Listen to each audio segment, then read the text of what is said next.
Greetings, gamers, and welcome to the 138th live stream from the MisfitGamersStudios. I am your host, Vortex, and this is D&D Discussions. On today's episode, we have another homebrew review for you. In fact, we have another collection of subraces from MartyTheFearless. This is the Hashara. Last time, we had a subset of lizard folk or reptilian races, and this time we have a collection of insectoid races. So this is going to be very interesting. And very fascinating to go through. We have, I don't know how many, I think it's like three. We have 3 races to go through. So we'll see how well this matches to the last one. I think we were actually really positive on the last one. So we'll see how well this one matches up. But before we begin, a couple updates for everybody. If anybody has noticed, stream should look slightly different. Hopefully that the transitions look a little bit better as well. I don't have to fumble with the camera modes anymore. All buttons are officially doing what the cameras are supposed to. Love it.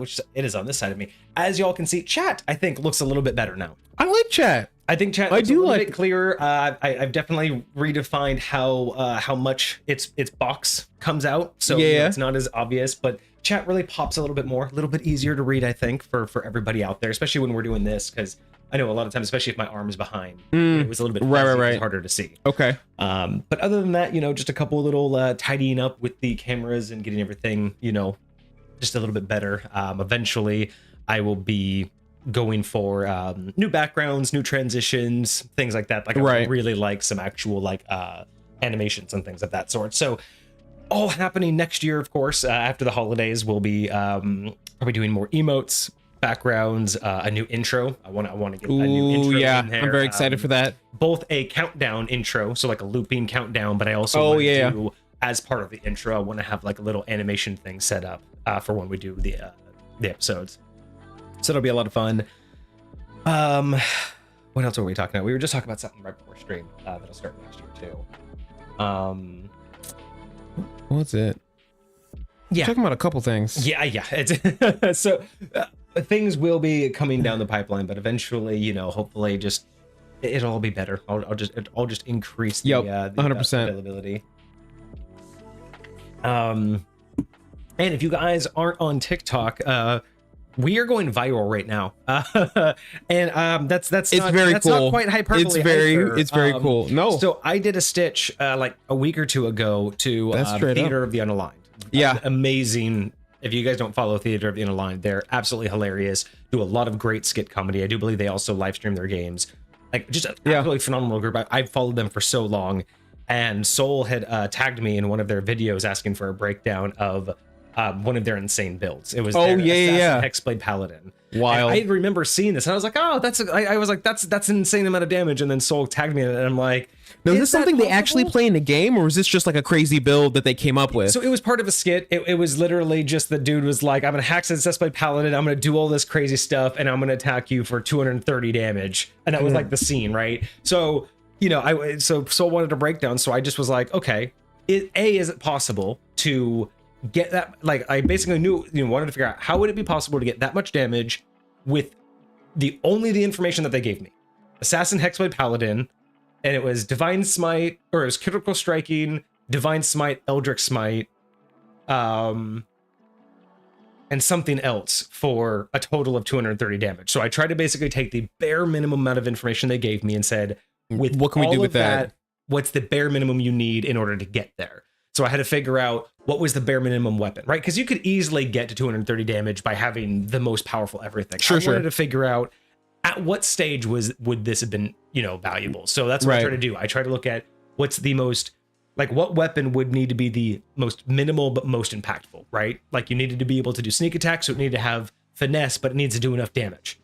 So that's where so it's like I basically built it out from there using only what they gave me. And it was great, but I posted it as a stitch, and TikTok has an issue with stitches right now. Stitches do not work. Yeah. Everyone's failing on stitches. There's a lot of reasons. A lot of people are saying it's either part and partial. It was an issue already starting to happen, but not nearly as bad. But a lot of people are saying at least for the mainstream people who were able to make stitches go viral. A lot of them were noticing it started to happen right around the heightened, like, political environment with the with the election coming up, all the controversy happening. So it's like I understand why sure. they were getting affected by it, because I'm sure the algorithm ebbs and flows based on what's happening, and TikTok has to, it feeds off of TikTok feeds off of people engaging, but there has to be a level of like good engagement, right? Yeah. You don't want to have things. I can understand why the algorithm wouldn't allow certain things at certain times a year, but at the same time, it is kind of funny that I can just repost the video and it doesn't think it works for it, and it's literally going viral. So it just makes me wonder if had I actually done it earlier, closer to when they had posted it, would have gone more viral, less viral. I don't know. But yeah, it's fascinating. And so I say viral, but again, not necessarily hyperbole. I posted this just before 10 a.m. We're at, where are we at? We are just shy of 30,000 views, and we have about 2,300 likes. So I would say that's relative. So within like a 7-hour period, getting, 25,000 views, I would say that's roughly viral. Agreed. It's not like millions of viral, but for sure. But like it's reaching a huge audience. And I did the calculation based on the likes and everything. I think it was like averaging 3 or 4 likes a minute. Like that's wild. Just the average. That's crazy. Basically, since it posted, I literally can't even stay on the app for more than 30 seconds without an update. Like someone liking it, sharing it, something happening. It. But I also find it absolutely hilarious that I could see this episode 30,000 views, and then the next 2 episodes or the next 2 posts that I made today, 48 and 53. It's like I made this amazing post that everybody wants to see, and then everyone's like, "Oh yeah, but we don't care about you. We just want to hear about like what you stitched on them." So it's insanity, but I'm enjoying it. It's cool. It's amazing to see what like, the average person who makes money and does TikTok for a living. Yeah. It's an interesting insight to see what they see every day. Like when they log in and just see like maxed out updates. And I can understand that's like their everyday. I can understand why they don't like engage with people. You know what I mean? Like it's kind of hard to keep up with just the how many the sheer mass amount. Like you can really only look at like the most popular comments. Like you see somebody who's got like 62 comments today, and it's like, I've read them all, but I don't know if I've been able to respond to them. Right. So I can't even imagine what it would be like to have hundreds or thousands of comments. It's like at that point you just let the content just nuts ride itself. So yeah, so that's been fun. It's been a fun day. I'm hoping I can keep it. You know what I mean? Like I have no idea. This could just be one of those. This could be my only video, because you've seen those TikTok accounts. Yeah. You go to look at someone's account and there's that one video that got like 100K, and then all their other videos are just like junk. Like it'll be weird. Like I will. Sometimes I'll see the viral video and I'll go to their account and then none of their other videos have any likes. Other times I'll see a non-viral video, go to their account, find one viral video, and then everything else has like the low amount. So I don't know. It's super weird. The difference is I'm always increasing the value. I'm always trying to look for different stuff. Now, like I'm not chasing the TikTok dream, but like based on nothing else, I'm really enjoying doing that every single day. Like posting a fresh one, and those ones aren't pre-recorded. Those are all those are all recorded the same day. And I have like the live stream still posted and everything, and I'm still gonna be doing this. I'll still like break things down like as people tag me in them. No, I love that idea. Like, Soul, thank you so much for putting us onto that. Like, I really want that to be a thing. I really want people to be able to just tag me and say, I'm going to need a breakdown. Because I just think that that's just going to be like a really great way to do those quick ones. And I think I like what I did, where I'll do a stitch, and what I'll end up doing is I'll do a stitch and then immediately just repost it. So I'll just have 2 videos back to back that are the same. Because it happened earlier today. I did this, or yesterday. That's right. I did see that. I did a stitch and immediately reposted it. And the first video got 40 views, and the next video immediately got like 500. Goodness, great. That's so great. That's so crazy. So in the future, I'll probably do a stitch and then immediately repost it. But what I'm going to do is my stitches will probably be as quick as they can. Kind of like this one that's going viral, where I think it's like 40, I think this one's a little bit long, like 40 seconds. But it's me as fast as I can, just breaking down the bare minimum information.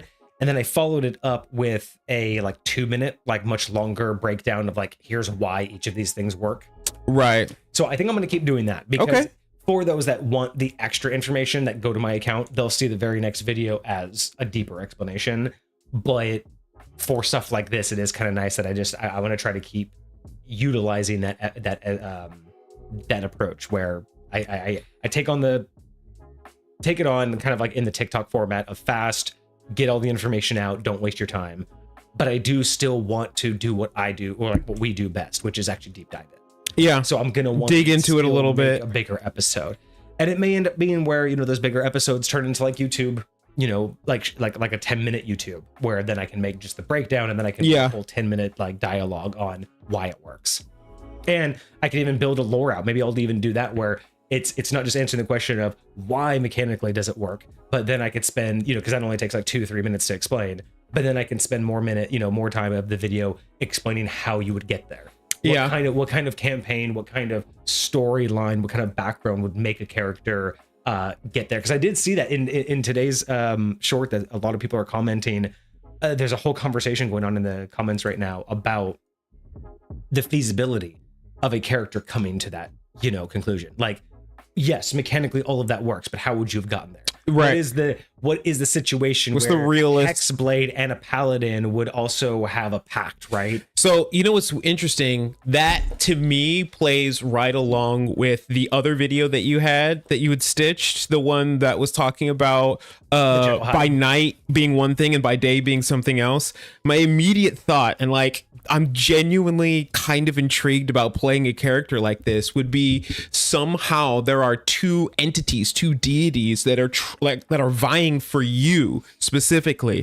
One is like a good one is like an evil one. So you could have this like a paladin warlock, or you know, just do it with a warlock and have it. How about having a warlock that has two different patrons that serve him at different times? One serves him at nights, one serves him during the day. And that could even change up his powers. I even like the paladin warlock thing, mostly because they're both charisma casters foundationally. That's fair. And so like your stats would want to be roughly the same. And imagine like they've used the same weapon. Like one of them's like the Pact of the Blade as a warlock, and the other is a paladin. So they also have their like holy blade or whatever the case may be. Like I find it like crazy. Imagine if they like two cross swords on their back. One was their like devil sword, one was their like holy blade, or I don't know.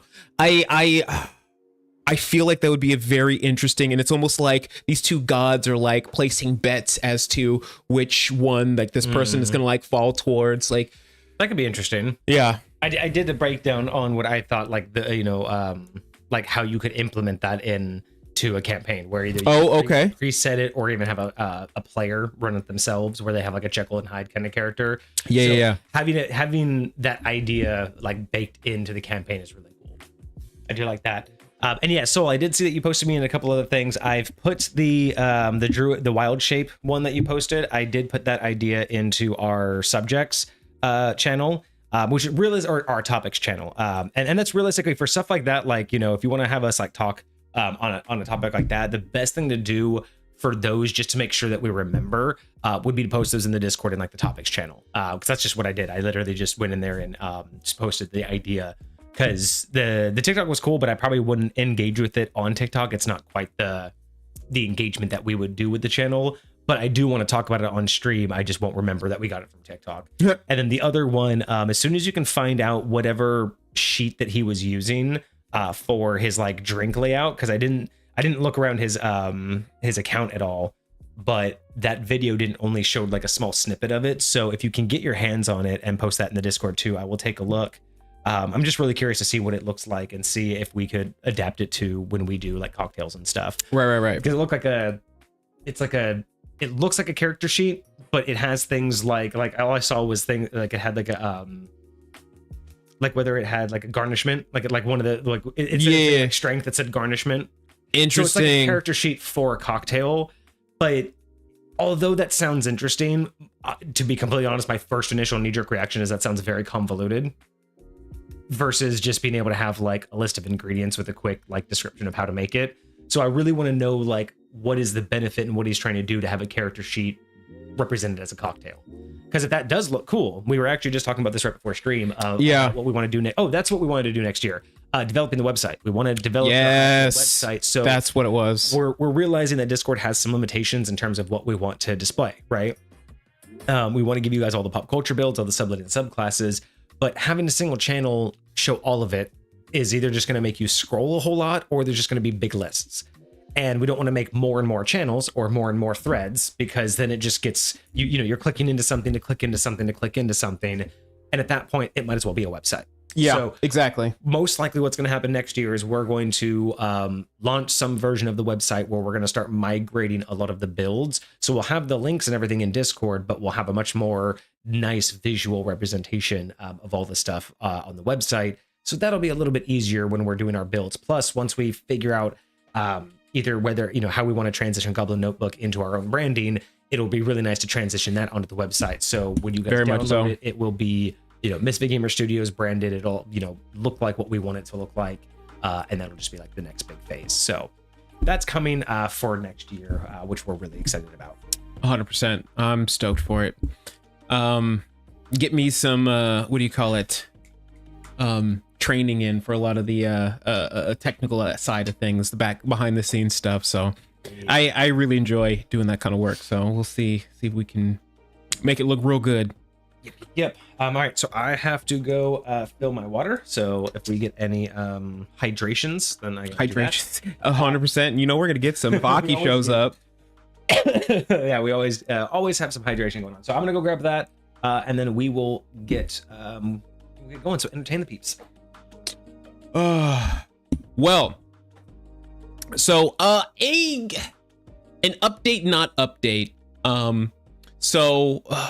I think we've talked about this. I think I've mentioned this before on stream, maybe once or twice, but I know not everyone's here all the time, so it's good for me. I want to find a place to actually post it so that there's a place where you guys can go and look at it.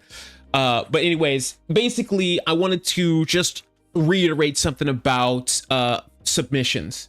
So when we do submissions, I know that it is hard because a lot of the times you guys will continue to do work on some of the stuff that you guys submit to us, and you want us to submit the most up-to-date version of what it is that you guys are putting out there. So I think that what we can do is, if you guys submit whatever it is that you guys are doing in the Discord, if you have an update, please send it to me. Just throw it in the submissions again. But when I ping you guys and let you know that your specific item's going to be coming up next, just hit me up in the submissions. Submit whatever your most recent thing is before our Friday stream. That way I'll have enough time to make any corrections that are needed to be made, and then we should be good to go. But I do want to outline this so that it makes sense for everybody, and so they can actually see what we're looking to do on that. So I'll probably end up let me actually see in our submissions channel, do we have a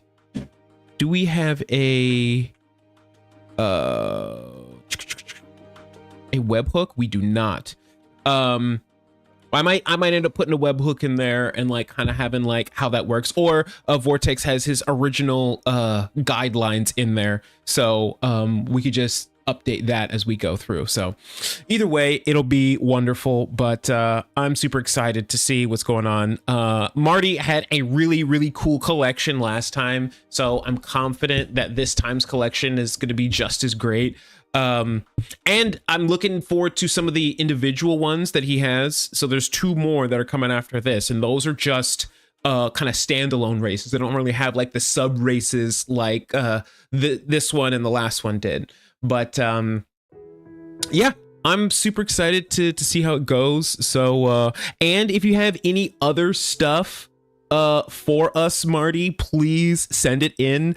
Hecate, he's been slinging all of that stuff to me. I just finished taking a look at I didn't realize at first until I actually mentioned this to Vortex. I maybe I did it last stream, but I didn't realize, but they're Arctic creatures. They're all cold-based creatures, which is very cool, especially because you've already done an ice monarch, right? So there's just all of these, it's very cool. Imagine if there's just this tundra themed campaign.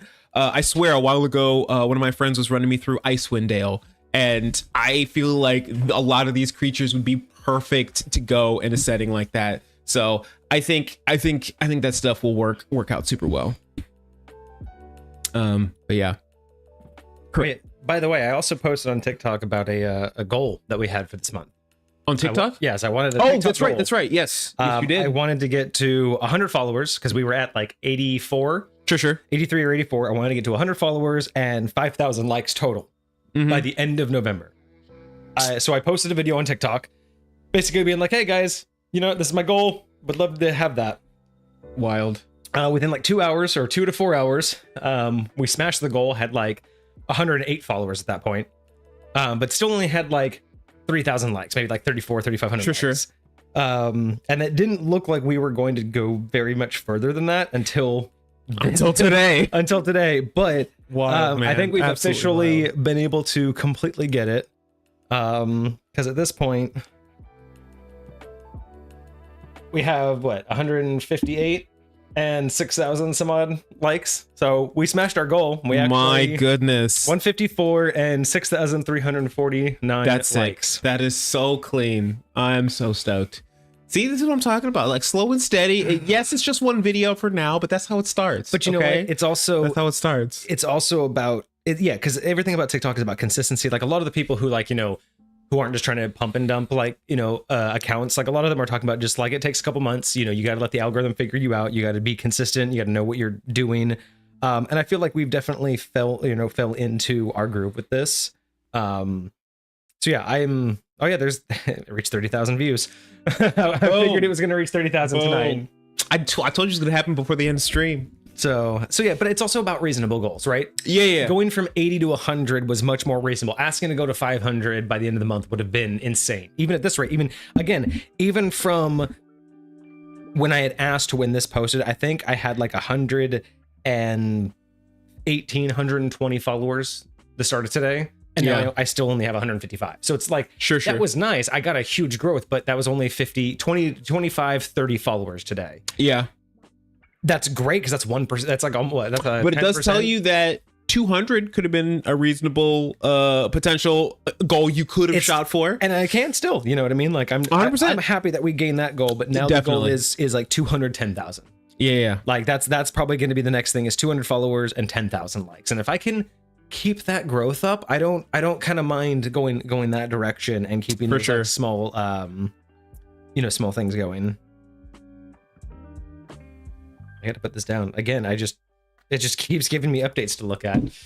I know, right? I see why people get kind of addicted to not to watching TikTok, but to even people who aren't famous and making money. I can see why that gets addicting to just post something and just watch it grow, watch it and then evolve. Do it again and do it again. But I will definitely say that if we ever get to the point to where I can make money off of it, I can easily understand like just how easy that can turn into a part-time job. Yeah, just constantly checking, just that tweaking, in and of itself too. And we haven't even made any like edited content. Like I don't do anything. These are just me. Live, just hamming it because it's like everything I do other than the live stream posts that are all scheduled out. Dude, if we get to the point where we can get an editor, that's gonna be huge. Because like for YouTube, for TikTok. Yeah, because I'm running out of shorts. Like I'm at the end of what I've been able to create, so I need to get some help there. And I love doing my live content on TikTok. Like all the things that I do post that aren't the live stream are done that day. Like they're all done day of. So it is kind of nice to do that, but I know that to get really good, you have to like spend some time, edit out and like do some fancy stuff. But at the same time, I'm like, I don't really want to be that guy. I don't really want to be the guy that does the full on like edited content. I just want to be the guy that just goes on camera real quick, gives you some content you like, and then you move on. You know what I mean? Right. So hopefully this will continue, but it's not going to continue with our normal content. Like I can't expect the normal live stream clips and my normal like based on nothing else series. Those aren't going to go live like this. But if I keep working at doing things like breakdowns and stitches and doing deep dives, I think that's where it's going to really start to like I think it's possible. I think especially if you hit the right pocket, you just get the right idea, just hit somebody the right way, some of this shit can pop off out of fucking nowhere, man. And I'm practicing every now and again with new hashtags. Like I use the same like 6 to stay in the community because I want to stay within this. I want people, because I've also known that I'm not getting a lot of followers, though I get tons of likes, not a lot of followers. So I want people that follow the same topics to see me more than once. So I try to stay within the same like 6 or 7 hashtags, but then I end it with 2 or 3 that are more specific or more further reaching for the topic at hand. Right. And some of those don't even dip into D&D, but that's just kind of it, right? It's just trying to figure out what are the key terms that people are going to catch someone's attention, and find out that they like D&D stuff. Right. So but anyway, that's enough for updates. I think that was all the updates that we had. Is just next year, big changes. Probably the website update's going to come, and hopefully more stuff on social media. But until then, for sure, business as usual, and we'll just do small updates whenever we can. Yeah, I freaking love it, man. All right, well, I guess we can begin. Oh, look at this transition. Boom, clean. Look at that chat. Look how nice chat looks right now. Doesn't look like faded. It doesn't look white or like fuzzy. It's beautiful. That looks so clean. Beautiful. Our cameras look a lot cleaner now. Oh god, look at, okay, so small little thing, but can you guys see right here this line of where my whiteboard is, right to where wild. Do you guys I like love that? I like that. That's clean. That's very clean. Is that the case when we're big too? I don't think I was able. Yeah. Oh, look at that. Yeah, no, it is. It's just hidden by chat, but look at that. It is right there. That little tiny thing. Yes. Goes right to the absolutely. Top of the couch. That's beautiful. Like I said, little adjustments that most people can't notice, but it's like, I think it's more noticeable when you small it, because very your much so. Background, look at your background behind you. Looks like it makes my whiteboard. Yes, it very much does. It like very much does. In front of the whiteboard. Bro, I love it. I freaking love it. Small little things. I don't know. I find that it's dumb. the I know little that's things, so dumb, y'all. but for it's me, the that's little just things. Absolutely amazing to look at right now.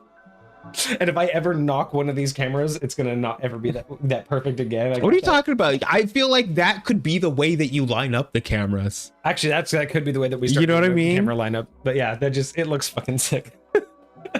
It is so badass. All right, so let us check this out. Let us begin with our review today. We have no other updates, no other hoopla to do. So Hoopla. we can now begin.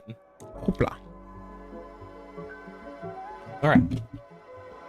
And Marty is here in chat, so we can fully begin with today's review of the Hashara.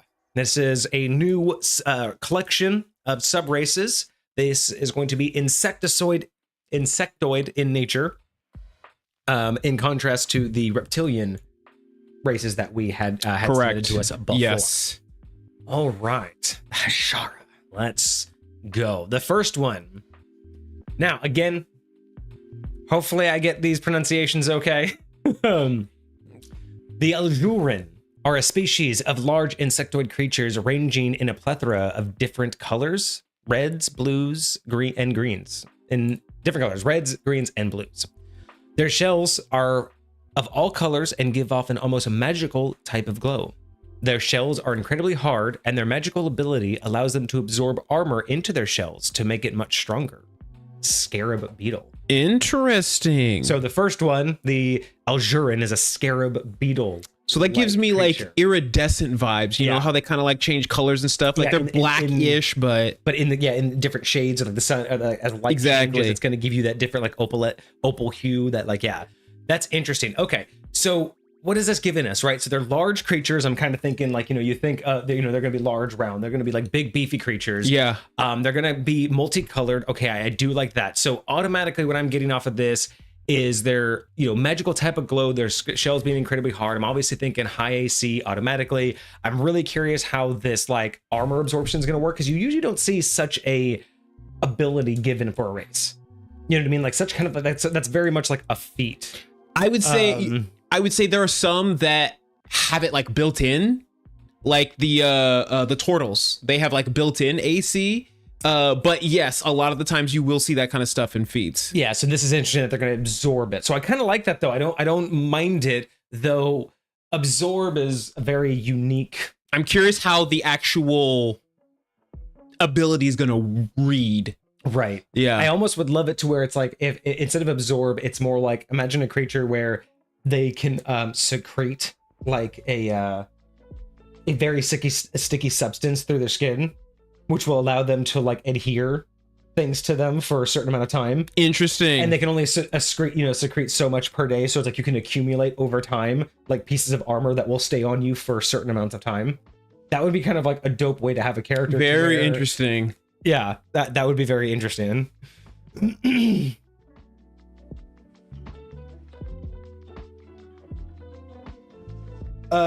don't have to do them. You can either just put them in like topics, or even just just the community chat too, if you want to kind of like show them off to everybody and just show off what you found. Okay, so yeah, so I'm definitely getting some really interesting concepts from a beefy armor that can absorb armor. Looking at a scarab beetle. Okay, so ability score increase. Your strength score increases by 2, and your constitution score increases by 1. I don't mind that, but I probably would put the language of max on there just for consistency, to a max of 20. Oh, right. What you want to see. I don't have an issue with these right out the gate. Yes, I will say this is at character creation. Yeah, so I don't. 2 sounds like a lot. Like 2 strength from a race. I don't know. I'm not familiar with how much races actually. The way that races work is they give you 3 stat points: 2 to one thing, or 1 to another, or they give you 1-1-1. Right. Okay, so that's fairly common. Yeah. Okay. So that's not too bad. But yeah, I don't mind those 2 particular stats. It sounds like it's already in the mindset of what I want from a scarab beetle. Right. In terms of something that's super armored, that's kind of what I was hoping for. I wouldn't even mind it the opposite way if you wanted to make it more. I was thinking about that. Because you're not making, you're making it definitely feel more defensive. So I could understand why you would want. I would say Constitution is more defensive to me because it's hardy. You're going to increase your hit points. You're gonna do things like that. Strength for me would be something kind of more like a Minotaur, or maybe like a rhinoceros creature or something like that. Something that feels very attacking oriented. So yeah, so maybe that could just lore wise sound better if it were 2 to Constitution and 1 to Strength. The age they normally live to be mid to late 40s. Alignment, their society is built around trust and honor, making most of them lawful in nature and normally good or neutral, which I like that. I'm actually interested if the majority of these are going to have very short lifespans because they're modeled after insects. Which makes sense. Yeah. Interesting. You're a medium creature, normally standing between 5 to 6 feet. I know it's not common, but I could even see this being argued to be like a large if you want it to be more of that beefy, tanky kind of feel. Interesting. I'm not saying that it should be, but I could easily see an argument for a rare, large type race. Even I'll say because if I was gonna make that argument, I would definitely make it for something like the Loxodon, the elephant people. Yeah. But I know what they have is a similar thing that the Goliaths have, which is something called, I think it's called Powerful Build, which is basically saying you can carry things as though you were a large creature. Like your carry. So your 2-handed can become 1-handed. You can have extremely large weapons. So it's balanced enough, and I know that it's not really like it's pretty frowned upon. I think in the general concept of D&D to have a large player character. Yeah, theoretically, they even have the Minotaur, not the Minotaurs. What's the half horse people? Centaurs. Yeah, they even have centaurs as technically medium, and I'm like, there's no way y'all should be medium. Y'all need to be large. But I get it. It's like so. But again, I could understand an argument if a player really wanted to like show off on this. But you're right. It does kind of. It is unfortunate that you'd have to apply that to a lot of other creatures that justifiably should have been bigger. So yeah, not really bad. Which is the wrong race? It is medium for a reason. Interesting. Okay. And then speed movement is 30 feet. Makes sense. Okay. Yeah. It doesn't really give me any reason why it should be slower or faster. Sure. You know what I mean? I don't really feel like why it should have any speed alteration. So magic shell. Your shell is imbued with magic properties since birth. Whenever you don a set of armor that you're proficient with, the armor will meld into your exoskeleton. While you have the armor donned, you have a +1 to your AC. Your shell shimmers while the armor is donned. So basically, you just turn any armor to +1 armor, but it's not magical. Right. Now, I don't know how many other DMs would see it this way as well, but to me, this also has some certain implications to it. Yes, like it has a lot of implications to it. At High Point, it has a lot more than I think it would in general. So, I will make this comment: the Warforged have something called integrated defense, and there's specific wording in there that I feel is very, very warranted for this, especially when it says it melds into your exoskeleton. It's very much like the Warforged.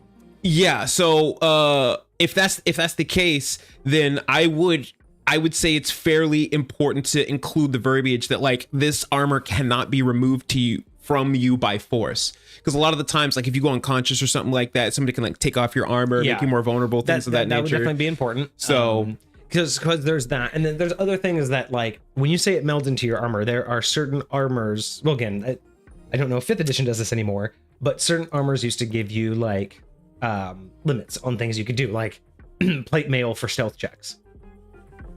But if you're not technically wearing plate mail. That's my implication. So I'm not mad at it, but understand that when I look at this, I see implications because I'm no longer wearing that armor. So I could literally wear the best armor as long as I'm proficient with it. I understand that. I have to be proficient with it. But if I'm wearing plate armor, I am not under the effects of plate armor, just under its boon. So that to me is warrant for pause, just for DMs to understand. And here's the other question: what happens when I put on a second pair of armor? They won't stack. I know that but if I put on a pair of armor and it's underneath me, and then I just put on another set of armor, not that it would do anything to my AC. Yeah. But like you said, people take it. There are roleplay implications. The way I would read that is you cannot put on an additional set of armor until you remove this. Until you take this. Like that's 100%. Like if I were a DM and I was going to let somebody play this race, that's what I would say. I would be like, hey, so when it comes to this feature, yes, I don't mind that it melds in, but you're not going to put another set of armor on top of this until you unmeld this from you. Because most of the time you wouldn't be able to stack the AC, but you could stack magical effects. Yeah. And that's where I'm looking at is like, there's more role play involved in that with High Point, like more role play issues with it. But as a mechanical base, if I put on a +1 armor and this gives me a +1 with that armor, and then I put on another piece of armor that has a +1 magic, now do I have technically a +3? Yes, because I have 2 +1s plus my absorbed +1, even though the ACs don't match, but it's still a +1 on top of my +1, right? So it's one of those things. I would just make sure that DMs, if you're going to allow this, it doesn't necessarily grant a change, maybe some extra verbiage like you mentioned. Sure. But for DMs wanting to use this, just be mindful that people might try to. Yes, because that's exactly what I first saw. I'm just like, oh, so I'm not wearing the armor. Right. So that's my first thing. And then the second thing is what happens if I do a second. So I'm just putting that caveat out there. Make sure you know what you're doing when you accept I'm this. not 100% sure. Again, going through the mindset of like, if I'm a DM allowing this to be played at my table, I feel like it might be a lot for a race to eliminate armor issues. But at the same time, somebody like the Turtle, you can have like an 18 AC easily, like so easily, as your base race. So at the worst, what's going to happen is say if I put on breastplate armor, which gives you an 18 base AC, and then you get a +1, so you're at a 19, right? Like, and you have no disadvantage to stealth. That's basically what a Turtle would be able to have. Yeah. So I don't. It doesn't feel too out of balance. And that's what I'm saying. It's not bad. There's nothing wrong with it. I just, when I read this, it's that first thing that as a DM, that's the first thing I. Yeah. Because it used to be the first thing I used to read as a player is how am I gonna use this to my max, right? How am I gonna benefit the most? But as a DM, I dissect it because words matter to me. So I'm and it's not just that words matter, so I need to fully flesh it out. It's also that because words matter, my players know that.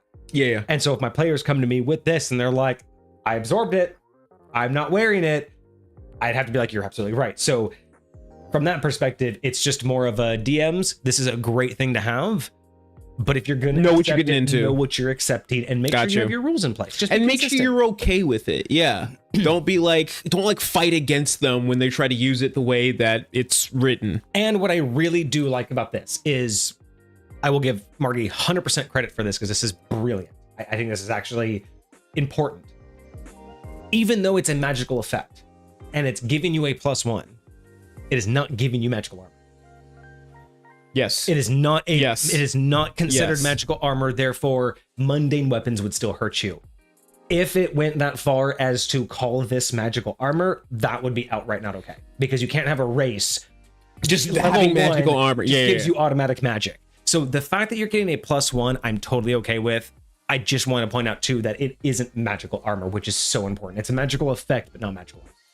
So, yeah. So with that, there's a lot of different ways that you could, change up the verbiage here, but otherwise, the ability by itself is fine. Yeah. I kind of like, And I think it's very cool. I think it's very cool. And I like the way it's done too. though it does make me want to take a step back and really makes me think that, yeah, this should have been a +2 to Constitution. Not to strength. +2 to Constitution, +1 to strength. Yeah. More and more, I'm thinking the It's very +2 to strength. defensive. Yeah. No, I get you. And then we have the last one is Strong Exo. Your exoskeleton is incredibly tough and you can hold much more weight than you would expect. This may be where the strength is coming from. Got you. You count as one size larger when determining your carrying 100%. capacity Yep, and the weight that's you it. can push, drag, or lift. So that's where you are considering the extra in strength. Yep. Gotcha. Okay. Now with that, I do think that it's interesting because it's basic, it's basing it on the exoskeleton, but I guess that does give you that makes more sense in terms of structurally sound. So again, I still think there could be an argument made for a +2 to Constitution, but at least that pulls in why we have a +2 to strength. Yes, but I'll even say this because they're saying it's a strong exoskeleton. That makes it more feel like, hey, my exoskeleton can handle that weight. That just means like basically like my bones are strong, not necessarily my muscles are strong. And I still think that leads more to Constitution than anything else. And I do agree with that too, because then again, if you're acting as a size larger for carrying capacity, but you also have the strength, then maybe players will try to argue that why can't I have the same thing that you mentioned before, where it's like the strength of, what was it called? Goliath. Goliath, yeah. Again, like not necessarily a bad thing. Again, I'm not saying that having the +2 to strength is a problem, and I'm not necessarily saying that it's imbalanced that way. But there's not necessarily a problem with giving it to the +2 to Constitution. But otherwise, I think it's really well done.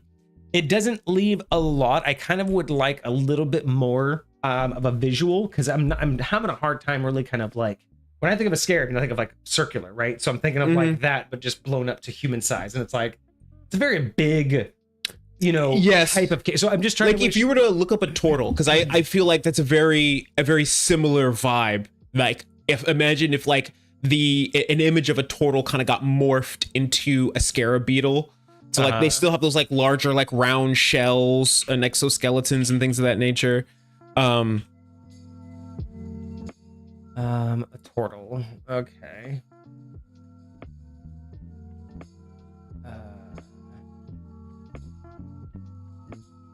Images. Okay, so I see what you mean there. So we're looking at, yeah, I mean, very much, think of Teenage Mutant Ninja Turtle level, Yes. right? Like, yes. okay, so, But imagine that, but more scarab-like.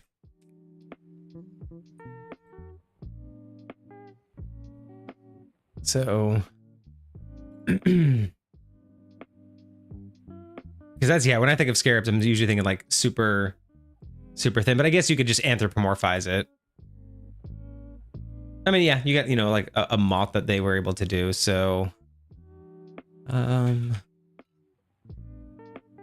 there a scarab D&D character? Okay, there you go. That's okay. So you could make a scarab beetle-esque character, Right? The only scarab important to me is the blue one.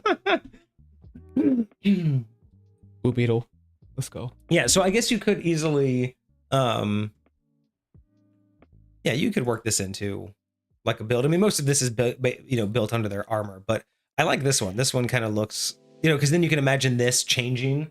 Yeah. Like the actual breastplate changing based on the armor that they're absorbing. I totally think that would be very cool. So that's the thing. That's what I would want, like a little bit more, where it's like, I know it changes color, but like being able to say like, the actual detail and texture of their exoskeleton changes to match that of the armor. Right? Yeah. Because this looks like they put on like a paladin's plate armor, right? Mm-hmm. So it's all Yeah. intricate. but then imagining like it would just be all bumpy if it were like studded leather. So Right. it's just like all bumpy, like some beetles just are just lumpy. And then if it's like leather armor, it's just like smooth and rock solid. Or like imagine if they put on chainmail and it looks like links or something, like, or almost kind of like dragon scales. And then if they have dragon scales, it looks like a snake skin. Like that would be great to just slightly add in a little That'd be bit really more interesting. verbiage, just to kind of like really drive home that you're taking on not just the properties, but it's like you look like you're like like you look sick. like you grew the armor. Not that you're in the armor, but that you grew it. And I think that, even though it's more roleplay wise, is something that makes this not like a carbon copy of something like the Warforged. It's its own thing. It's doing something unique, which is really why I really appreciate the way that Marty worded these things and like the way they created these features, rather than just like they were derived from the other things, but they're not the same. So no, I think it's very cool. All right, so that was our Scarab Beetle. So let's move on to this one. Oh, a roly-poly. Okay, this one's gonna be based on a roly-poly. Nice. Why does this make me think of A Bug's Life? Aren't there roly-polies in A Bug's Life? The Tataraj are a species of nomadic people. They live on creatures known as Altinian that glide along the wastes. These tribes are known for their combat prowess and their steeled nerves, never wavering in the face of almost any foe. Most Tataraj stayed with their tribes nearly all of their life. However, some ventured from the backs of their lineage to try to start a new life. They're friendly to most folk, allowing them to climb aboard their moving cities to trade with people as long as they don't cause trouble. Okay. Interesting. That's definitely a lot more like societal lore, which is fine. I wouldn't mind. Interesting. Yeah. I don't mind it. Again, I'd still like a little bit more on the physics, like physical. You said like roly-poly, but I'm like, again, I'd like a little bit more of like, what are we looking at here? Yeah. Do you have like a head to heal shell, or is it one that's more like kind of like a turtle shell that can like expand around you? I would imagine if you anthropomorphized an armadillo, like that kind of vibe. That's what I'm thinking. Yeah. Like a smaller shell that kind of extends and will like like fold in on itself. Yeah. But technically, if you think about like the roly-poly, they are like head to heel. Yeah, just exactly. Be a full shell. So it's like, yeah, there would be kind of some nice, because I mean, I'm liking the lore. Like it is nice that you kind of get what their lifestyles are like, but that doesn't really tell me much more about how I'm gonna like physically play it. Right. So Constitution is increased by 2 and Dexterity is increased by 1. Interesting. I would not have expected a roly-poly to be dexterous. I mean, I can see maybe if they are literally rolling around, they have some like agility type things that they're able to do. That's fair. They grow much slower than other races, reaching maturity by their 20s. They can live for 200 years, and some say that they can live longer than that. So mature by their 20s and then live for 200, which is interesting. Very interesting. So they mature quickly, relatively like humans-ish, but then they live almost twice as long, or more than twice as long. I wonder what the implications of that would be for like, because these are always the really unique ones when you run into things that can have such long lifespans. It's always a very unique, especially for people like us, DMs like us who rely on story, who rely on bottom-up building, right, for characters. It's always difficult because what are the implications of running a character that's 100 years old, but level 1? You know what I mean? Like, interesting. Because you have to kind of get into a mindset that you didn't do anything with your life. You haven't really like made anything of yourself. You've just kind of been going through the motions. Because that's where I've always looked at, and that's how I always try to tell my players when you're building a bottom, from a character from the bottom up, even if you know what you want to get to. When you're playing it from the bottom up, you have to realize that everything you did, regardless of how intricate your backstory is, everything that you could possibly think is in your backstory led to nothing. As in, you didn't actually do anything with your life. You were going through the motions. You could be this great noble who met all these kings, and you can, one of those great backstories like, oh, my family was kings, and I know all these people, and I'm just great. And I'm like, cool. That your backstory means that you're the little shithead who they were just trying not to make sure you didn't get drunk and made sure you should have had some experience by now. Because that's my point, right? Is like when you try to make these intricate backstories, if I did all of these amazing things, and then you're a level 1 character, and it's like, yeah, those things don't link up, because you have to realize that the experience and level up it's kind of like when people go from having a job to having a career, right? When you decide that, like, not necessarily a job from an employer, but when you decided you want to get into software, when you want to get into coding, sure, and you wanted to do that was going from, I just want to make money doing something, to this is where I want to make money from. I want this thing to make me money. And that was your dedication to a career. And that's now your newest progress, right? You've done things throughout your life, but none of that is going to really help you. It's not going to push you further along in your new career because you haven't gotten any steps in. Yeah. And that's kind of what I feel like. That's the background versus your character. When you start at level 1, everything you did before that, things were done, but it was in the mindset of going through the motions of life and not really doing anything. You made it through life. Maybe you were in a successful situation, but it wasn't for real any effort. Let me ask you this. Okay, with that sense, when we're looking at, now I don't know how, and maybe we'll go through maybe this is a history of one of these days, like the lore of races throughout D&D or something like that. But elves, just regular elves, it says, according to I don't know what book this is from, but that elves reach adulthood and take their adult name around 100 years old. Yeah. And their age is roughly about 750 years old. Correct. Is when they reach, their old age, like to die, right? Yeah. So under that same vein, imagine an elf is traveling with somebody else. The chronological time that they're spending with that person, they're likely going to be leveling up with that person. You would think. Theoretically, right? Theoretically in an adventuring mindset. But if that travel is, you're always at the cart, just tending to the horse, and he goes and does all the stuff. Right, which is why if you have like a hireling, your hireling's not leveling up with you. They're just hanging out at the cart. And that's like, so you could say, I traveled and I saw all these things, but you weren't the one, like to me in High Point, if you were to come to me and say, I traveled with the greatest adventurer and I've seen it all, then it's like, yes, you did. From the cart. Because you're at level 1. Like, you didn't fight a dragon. You probably helped him get that, you know what I mean? But like, that's where I have a problem when I even think just being there to observe, you're gonna like splash some knowledge into your brain. Like, at least you could make a history check to see if you'd seen that. But that's what, like, that's something, that doesn't equate man. to like experience. Though. Yeah. And that's the thing with me is like, when it comes to the backstory, that's why I just say it's like, it has to be reasonable. You can have an enriched backstory, but you aren't going to be a hero. Like, you can't be a hero. For sure. Now, if you want to start out as a hero, we start you at level 10. We'll advance a story and we'll get you to that stage. But we're not going to give you a bare bones character.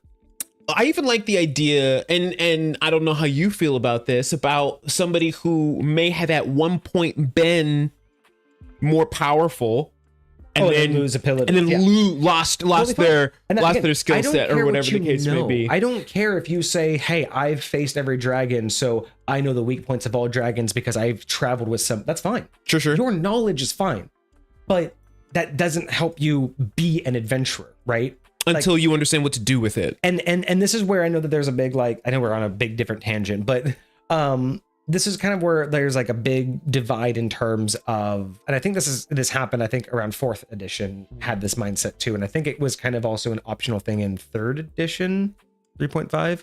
Maybe it was Pathfinder. I don't know. I was reading some stuff about that over the weekend, so I might be confused here.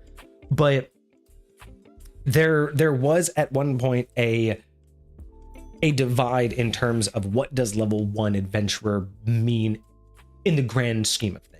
And there is one side where, like I'm on, where level 1 is essentially you've decided to be an adventurer. You're still a commoner. You have walked away from commonhood. You are and this is usually why in High Point it's usually at a very young age. Like the youngest usually that you can be as an adventurer, depending on your race, your race and a bunch of other factors, is 9 years old, because that is one of the ages in some cultures of adulthood. That it would be one of the ages like hunters would go out and prove themselves. So you can be that young age, especially if you're human or of other ones of other races that would have some sort of cultural bias against being too old. But like when characters want to be in their 20s, it's like even their backstory has to be like, you've been, because in my opinion, what about a 20-year-old elf? Oh, a 20-year-old elf would be like a very inexperienced, like usually you would come from a mixed community. You wouldn't have come from, like, if you wanted to be an elf, you would probably be 100 years old, but you would be put with 16-year-olds and you would be on the same mental level. Like, yeah, you would be more hoity-toity, have more knowledge, but mature-wise, like in the grand scheme of things, you're kind of the same. Although it feels like elves, and pardon the reference, but a 20-year-old elf's maturity is like a Vulcan's maturity from Star Trek. So like their entire culture is based around this like air of like being a certain way. And also understand that when you look at from their culture point of view, everything is done on such a long scale that yes, it may take them 100 years to become 20 years old mentally. But that's because it took them, like, think about it. It could take them an hour to say hello. Like in some, like, depending on what you, I mean, if you're in the Feywild and all that stuff. Yeah. Yeah. And just depending on what culture you look at, like who talks about elves. Like there's a lot of different like things behind elven culture and Fey. But the idea behind the fact that for them, because they live so long, nothing is of importance to learn right away. So like, yes, you could say, well, I'm 100 years old. Haven't I learned everything? It's like, yes, you have learned the basics of life like a human did, but where a human learned it in its bare minimum in order to survive, right? A human can learn how to go kill a deer, skin a deer, and eat a deer in a year, right? You could teach a human to do that in just a couple months. Yeah. But an elf, you spent 5 years learning just how to identify foot tracks. I will spent also 2 years just smelling deer dung to be able to tell how long it's been. I'll also say that elves being in the Feywild, like especially if that's where you grew up, the rules of the Feywild, the rules of what it means to live in that world are very different than the rules here. Yeah. Right. And so like if a human were to show up there, you could do a lot of stuff wrong. And like all those rules, all those things are stuff like a lot of the other races don't have to take time to learn. Exactly. And so like, and that's why I always look at it as everything I can see that. Because it's not slow. It's not like they're moving slow. They're not ants. Yeah. But the idea is that if they're going to do something, you're going to learn meticulously every piece, not because you have to, but it's like, we have time. You know what I mean? Instead of like teaching you and cramming it all full of in your head and making you make a test, why not guarantee that you live the life? You want to, you want to go learn how to fish. You're going to go spend 12 years of your elven life living as a fisherman to do every little last piece of it, just so you know how to catch a fish as well as a human would learn, right? Right. But you're going to learn it from a different level of understanding. You're going to, it's not like you're going to know any more, but your relationship with it, right? Where humans are going to get, anxious and angry that it's not happening. Elves can just sit there peacefully, and it doesn't matter how long it takes them, because the entire thing for them is it's part of it. Got it. Whether I catch a thing today or not. But how did you learn how to be okay starving while you're fishing? Because they probably spent 6 months literally only allowed to eat fish. So, and if they spoke, they didn't get fish that day. So right. Because I can imagine that, right? In an elven society, I can imagine 6 months of a elven, I say child, but I can imagine 6 months to a year of them being like, okay, go to the lake, all you can eat is fish, and if you make a noise, you'll be kicked off the lake.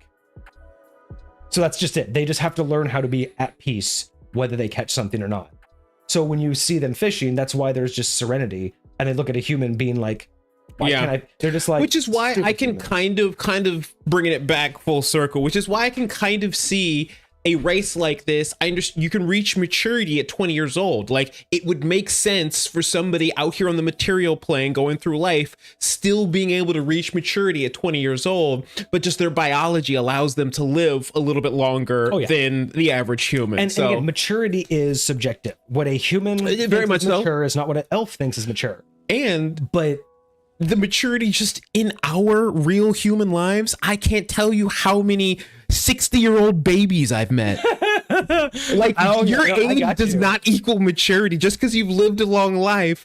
There's this one dude, he was talking about business, but it was like the experience you've had. I've been in business for 15 years. Being in business for 15 years doesn't mean you have 15 years of business experience. A lot of people can be in business for 15 years and not learn a goddamn thing. Or it just means that you have 15 years of bad business experience. Or you have 1 year of experience 15 times. Yes. Instead there's of so many different ways that experience can equate to. And that's exactly it, right? Like Marty said it, knowledge and putting knowledge to use are two different things, right? Exactly. The fact that you know something versus the fact that you know how to use something is the difference between a peasant and a level 1, right? Like, a blacksmith can learn how to make a sword, but that's not going to make him an adventurer, right? But everybody knows that, everybody knows trolls are afraid of fire. But actually standing up to a troll and knowing I need to put fire onto your skin, and that is where an adventurer steps up and does getting big when a bear comes to attack you is what you're supposed to do versus actually doing the thing. When a bear comes at you, you're like, listen, I'm going to pee my pants when that bear shows up. Yeah. But that's exactly it. Is when it comes down to it, is I think that there's a lot more to, again, I think there's a lot more to leveling up, not just as a mechanic. For me, there's a lore purpose. When you level up, you are distinguishing yourself from everyone, right? You are distinguishing yourself from the greater populace who is just sitting by. Now, granted, there are ways to implement,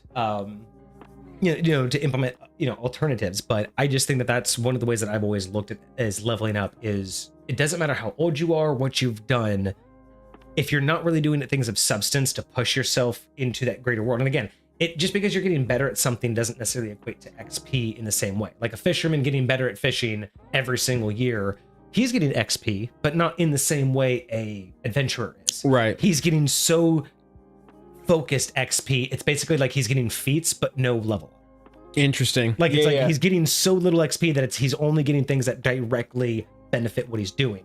Whereas he's not increasing his stamina, he's not increasing his HP, he's not increasing a lot of the other things you would increase from a standard level up. Exactly, because you're not pushing your entire self to. Not gonna be getting any ASIs or anything, but you are getting really good at that one specific thing. Yeah, and that's the difference between an adventurer and a peasant and a regular everyday person. But yeah, so this one, I really do like this one. I just think I'm missing visuals.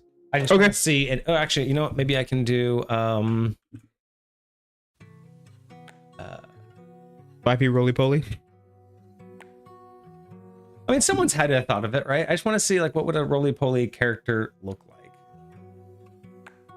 I'm not seeing anything.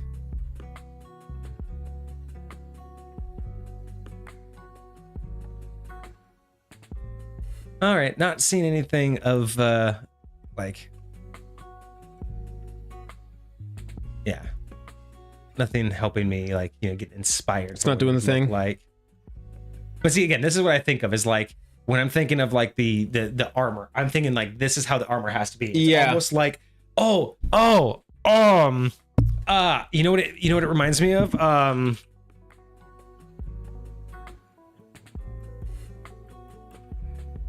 This it reminds me of these guys' armor.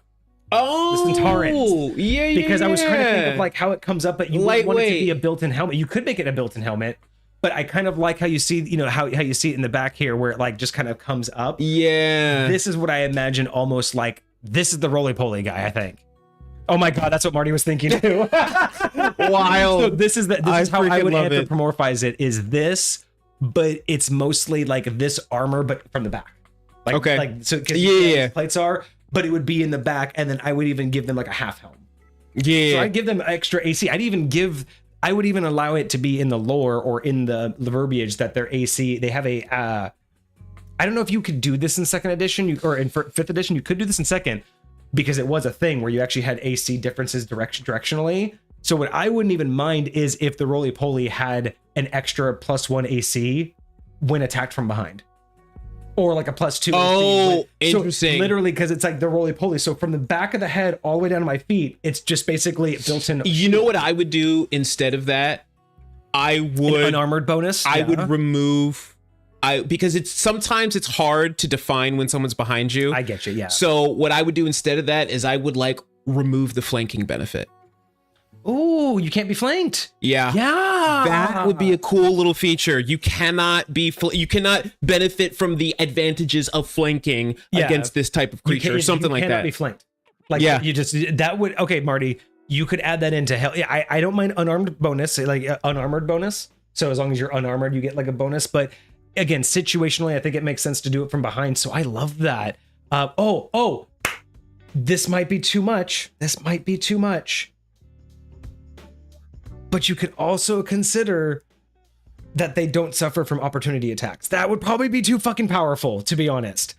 But the fact that they're back as a shield, it's like if you get the opportunity attack, you think. I would say this. I'd say you could use your reaction to give them disadvantage on an opportunity attack. Oh, so you can react to their react. Kind of, yeah. Yes. So if somebody tries to opportunity attack you, you could use your reaction to give them disadvantage with your little roly-poly, like maybe something like that. Yeah. I'd be super down for that. It's again, we're adding so much to just erase. And we haven't even looked at the actual abilities yet. But any of those could work for this. So okay, yeah, let's get back to it. So age, alignment, they're good. Okay, so size, medium.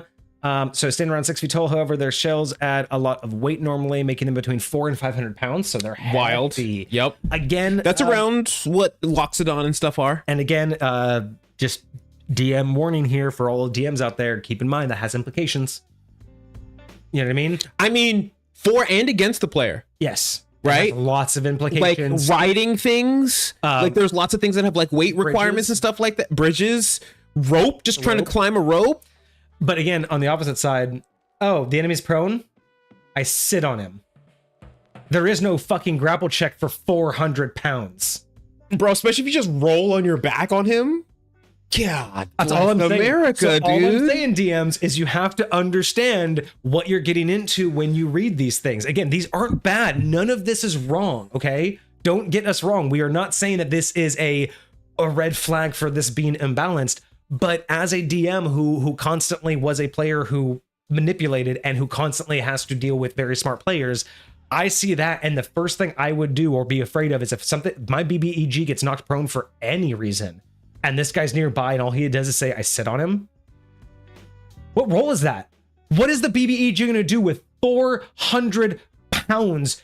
Like, he can attack. He might be able to attack like a grapple. Teleport away, bro. But there is no grapple for that. He's going to strength check it maybe while everyone, dog piles on him. But that's my first concern. But then I would, again, opposite of them, you ain't getting over any rickety bridges. Any wood rope bridges are snapping. You said you ain't going to climb rope. Let me see you try and jump just in general, bro. Like, what kind of leg strength you going to have to jump around? I would definitely also, in situations like this, I personally make altered rules for fall damage. Interesting. Because the average person, like 400 pounds, I usually double the fall damage for something like that. Off the top of my head, I'd probably double the fall damage for a 400 or 500 pound creature that falls. I would say for this. Well, they may get a benefit because they can just roll up. Their exoskeleton's gonna help you. But in imagine general, a heavy creature usually causes more damage when they fall. But going back to the other thing you were saying, you want to talk about fall damage. Imagine a regular human falling on top of me versus one of these things falling on top of me. Yeah. Like you're like a freaking missile. Oh yeah. Dude. Or vice versa. Like that's you falling on top of this creature probably isn't going to do nearly as much. So there's a lot of implications that DMs have to really consider. And these creatures are supposed to be large, according to Marty. Oh, they are large. So these ones are intended to be large, not medium. Okay. So I will make sure I include that. Oh my God. Soul says he's going to make it even more fun and casting large on the creature. God bless America. What does that do to their weight? Doubles? Does it double? Or it? no? It might double No, it. I think it doubles everything. And up to double size, up to double weight. Bless America. That's crazy. Okay, so your speed is 35 feet. I'm not seeing. I mean, your extra weight. You have a giant clunky exoskeleton. I don't know if I could. Again, I would need to see you more to like be able to picture this. I'm thinking this should have been like 25 or 20. I'm with you on that. I'm thinking this should have been especially with a waddle, not a. This is he's scurrying around the battlefield. That should be more like a waddle. I'm just saying, if the beetle, if the regular beetle didn't get a speed boost, I don't know how a 400 or 500 pound beetle is getting a speed boost. Just saying. That's my only concern right now. Is no, I get it. Giant, and it's large, so I think it should be a little bit more lumbering. You know, if it is a large size, I think that definitely needs to be cut down. That's large and it's that fast. Yeah. Like I would just use my dash action and at the last moment just jump and just run into, you know what I mean? 400 pound cannonball dashing at you at 60 feet. I'm telling you, man. I'm telling you. Because that's, I mean, think about that. That's 10 feet a second. If I ran at you if I dashed at you at 35. But isn't that peasant cannon logic? No, but I'm saying if I ran at you and just ran at you and then like shoulder checked you with 400 pounds. That's true. At a straight dash. I'm saying most characters can't get away with that, but 400 pounds and I shoulder check you at a dash. I mean, if you can get yourself moving that, imagine somebody casts haste on you and you just freaking. I'm just saying maybe. Cast 3 times, turn it into colossal. Oh, God. Goodness. Yeah, so I think. But that goes up back to stacking spells. Oh yeah, can you? I don't know if you can stack on. You cannot stack any spells. So if you cast a spell on somebody and something has the effect from the same source can't be doubled. Yeah, no effect can be done from the same source. That's so right. You have something else that's making you size large. But yeah, so I would just say that's my only alteration so far in this entire thing is I think this should be slower, not faster. Okay, that's my only thing. Now let's talk about the abilities. Inventing the wheel. Whenever you take the dash action, just what we were talking about, you gain an additional 15 feet of movement. If you run into a hostile creature during this movement, the creature's knocked prone during the player's movement, becoming 0 until the beginning of the next turn. You can do this a number of times, equal to your proficiency bonus. You regain the use of this ability when you finish a long rest. Okay, I don't mind this, but I am going to make a couple alterations, right? So I think that even with this, I definitely think that the standard base speed should be slower. So if this got knocked down to 20 as a base speed, I'm totally okay giving you a 15 feet. I even like 25 because then you get 50 plus 15, so it's 65. So that's just barely more than a regular dash. Okay, yeah. Right? And that's why I was actually trying to get it to a equal to dash. Because you're a big lumbering character, but your dash is equal to everybody else, right? So someone can't outdash you, right? Because I do like the idea of being able to basically like pick up momentum, but I would also personally change the wording. Instead of just running into a creature, because you've absorbed armor, you're not wearing armor. So you're not being hindered by clothing. I like the idea of when you this one doesn't absorb the armor. That was the scarab beetle. Oh, that's right. Never mind. Either way. So yeah. Retcon that, but I like the idea of knocking down the speed. I don't mind the idea of the dash action giving you additional, but I want it to be like you can take a regular dash action, but I want this to be an optional from this from this race where you can, if you take the dash action, you can choose to basically ball up. And if you do that, your dash increases by 15 feet because you're picking up momentum. Yeah. And I want that to be if you hit a creature with that, this happens. But I kind of want there to be like a, it's a bonus action to curl up, to transform there and back. So you still on the start of your next turn need a bonus action to come back out. I love it. I really think this is a cool thing. If you were gonna do that, then I would take away its limited uses. I'm okay with that. If you were to do that, if you were gonna add that much action economy, because that's double action economy, you have to take 2 turns, 1 to roll, 1 to unroll. You know what I would do? I would kind of treat it like, well, it's only a bonus action to unroll. So it's like your dash action makes you ball up. Okay. It's just a bonus action to unball. But it does mean that you can keep your momentum on your next turn. You can just keep rolling. Sure. That's what I'm thinking. I don't mind taking away the uses. I'm just thinking that you should be like 20. Your 20 feet should be your normal speed. You're just a hunkering, ball. But if you choose, when you take the dash action, you can ball up Your dash gets 15 feet I like extra. that. I like that. And you have a choice. You can continue to dash, which means you're just a ball rolling around. And as long as now you can't like make 90-degree turns, or maybe, there could be some justification for how you maneuver. Yeah. But the idea that you could be this ball, and that means you can keep up. Like, imagine this is just something you could do. So imagine the party's on horses and they're just going at a normal pace and you're slow. You can just ball up and roll with them at speed. I like that. I really think kind that's of like cool. wild shape. It's kind of like wild shaping to speed up. Sure. But in combat, being able to knock people over and do damage, I really like. Just the fact that this doesn't do damage, but it knocks them prone. I love that this creature just knocks people prone. And then again, imagine you roll, knock someone prone, take a bonus action to to unfurl, and then you sit on them. Imagine if this race became a rogue and then could dash as a bonus action. Imagine if this race took the Echo Stalker. Yep. And then could use the Echo Stalker's like dash abilities and stuff like that. So that's it. So okay. So my biggest thing is I don't Interesting. think its base speed should be faster. I think its base speed should be slowed down by some amount. I think 20, 20 feels bad, but if you then change inventing the wheel into basically a while in ball form, like basically give it two things, inventing the wheel. With a bonus action, you can turn into a ball and your speed is now 30. So that's just one thing it can do. So you just can roll around at 30 up to everyone else's speed, right? Maybe 35. So in a ball form, you can roll at 30 up to 35. And in normal form, you can walk 20. So that's a base right there. Lets you keep up with your party. And it kind of is a cool roleplay thing. You just pop into a ball and roll around.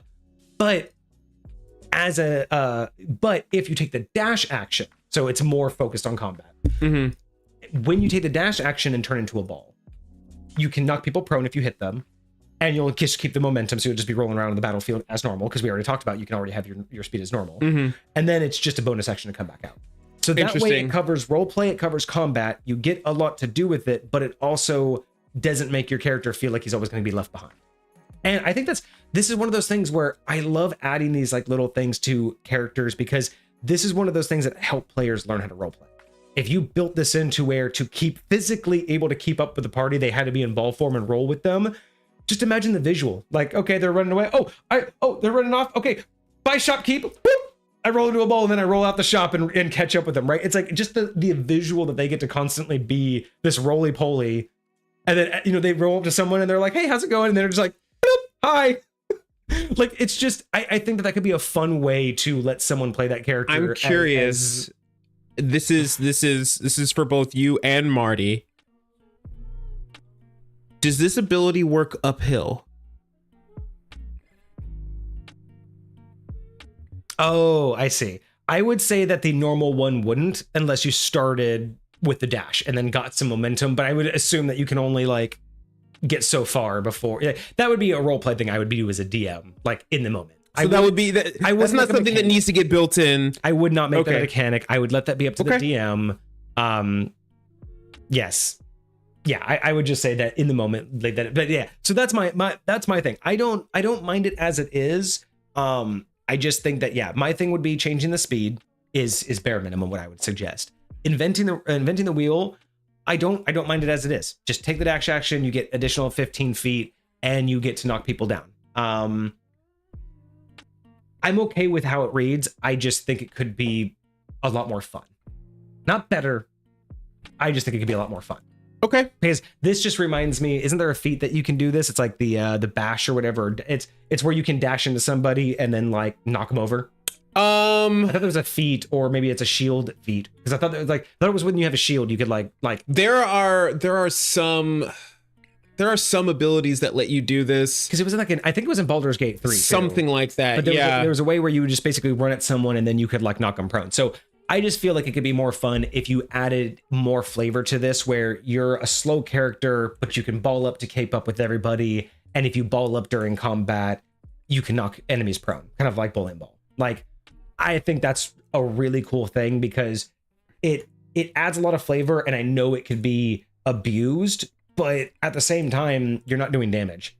You're not going to pro. I will say, depending on how many people you can knock their speed to 0, like how many you can actually knock. Number one, they're going prone and their speed is 0 until their next turn. So until the beginning of their next turn. Okay, so basically it's just saying whenever they start their next turn. And you can even say that whenever you hit an enemy, your speed is halved. So if you hit an enemy within 15 feet, then he takes the other 15, right? So it like you ping pong off people and slow your roll.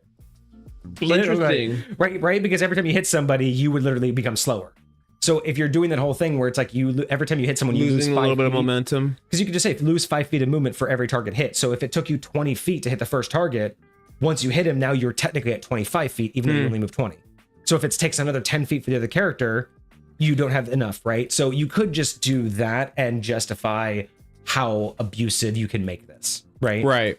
But I do agree with you. I don't mind taking away the bonus action, especially if we add it in as a just a default. Because I do think that would just be something that you'd want a roly-poly character to be able to do. Like, why wouldn't you want to be able to just, okay, I'm gonna roll up now. Yeah. And you just have like natural AC. You have like this natural automatic like AC all the way around you. Imagine sleeping like that. Like you're never vulnerable. Like you could role play it as you're never vulnerable during rests. Interesting. Because you're completely, covered. So technically like, you're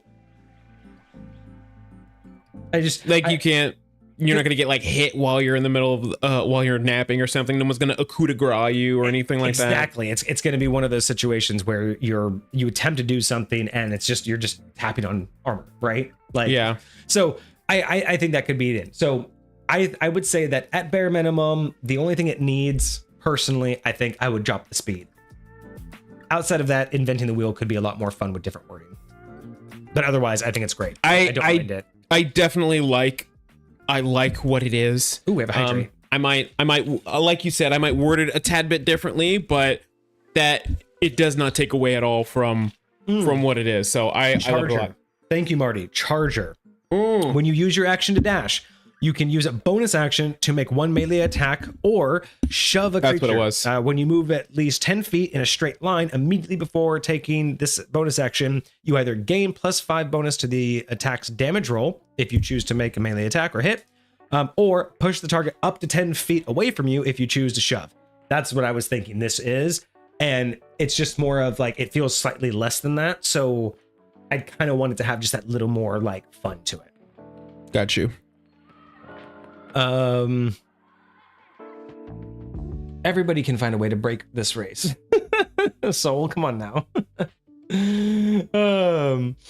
I could build this with a monk and then get all of its speed back, and then just be like dashing and like tearing ass people. Like I said, like, this could be a lot of fun. I think the role play is I think this is much more where the role play is going to be. You know what I mean? That's what I'm looking for here.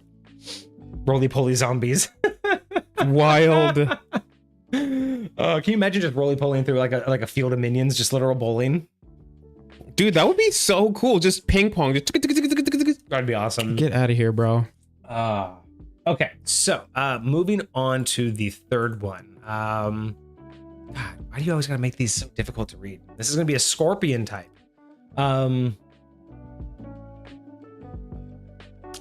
just gonna assume that this is the Ele crab. Are warriors and fighters at heart, or is the Leah crab? Maybe it's the Leah crab. A Leah crab? Okay, I can get behind that. Their society is built on the idea of survival of the fittest and will place their young in sparring matches. The winner become part of the tribe, while the loser be either killed or banished for their weakness. Most Alocab found outside of their tribes are ones who were banished. Most join into city guards or become thieves and scoundrels. This makes them relatively hated species by most others. So basically, they're like the weakest of the strong race or the strong culture, so they become mercenaries. Is essentially what it sounds like. Like rogues, thieves, guards. Probably corrupt. Like they come from a society of kill or be killed. Yeah, they weren't good enough to survive there, so. They think that they're better than everybody else, but in reality, they weren't even, they're not good enough for their own people. Wild. So they hate themselves equally as much as they hate everybody. Ability score. Your strength or dexterity score is increased by 2. Your constitution or charisma is increased by 1. Is that normal to get choices in a race? There are some that give you choices. There'll be some races that say you can add 1 to any 3 of your choice. Like depending on, I think Changeling's one that's like that. I do like this because when we're talking about how we've already said it's like most become city guards, thieves, or scoundrels.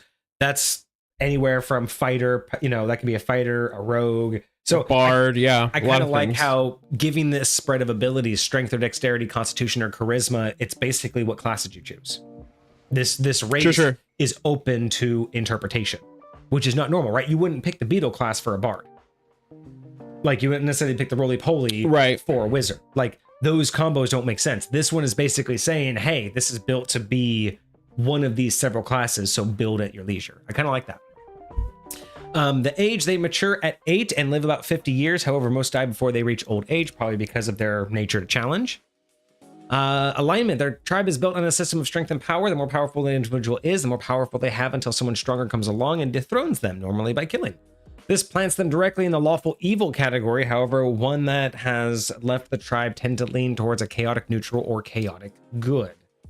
Interesting. I wonder why chaotic, because I understand why the lawful evil, right? They have a very strict society that's all based on selfishness. It's all based on personal gain. I totally understand the lawful evil. But when they would leave, it's kind of contradictory to say that they would become chaotic, because that would mean that they either chaotic in the sense that they disavow the they're hierarchy. abandoning the roots. Yeah, like they would disavow the hierarchy and rules of where they came from. But then to say that they would become a city guard, I mean, I guess that could be chaotic, as in they're bucking the old way, but it doesn't quite sit still with chaotic natures, because chaotic natures tend to not want organization and order and authority. So I could understand maybe more lawful neutral, as in the ones that got kicked out weren't selfish enough, so they could just understand that, maybe it's not always about them, like they just need to survive, so sometimes helping others is worth it. Maybe it's like the sign of weakness is why they were kicked out. So I can understand the lawful neutral, and even neutral evil, like even going down to neutral evil where they just don't care about society anymore. Right. But going all chaotic, I don't know if I could accept that as a standard, at least based off the lore. Not that it's a problem for a race, it's just very hard for me to see that lore and see where the chaotic side comes in. I do get where you're coming from on that one. Size is medium. Normal is between 7 and 8 feet, and your tail will normally grow over your head in length, or go over your head in length. Interesting. And your movement speed is 30. See, I think that you would get the speed boost here. I could see 35. I really would have expected 35 here. It's the smallest one of them all. It seems to be the most nimble. It has the dexterity boost. It's meant for more characters. I do want to see what this is kind of going to look like. Yeah, but I definitely would feel like this one should be the one to get the speed boost. I do agree. All right. So, and then do we have a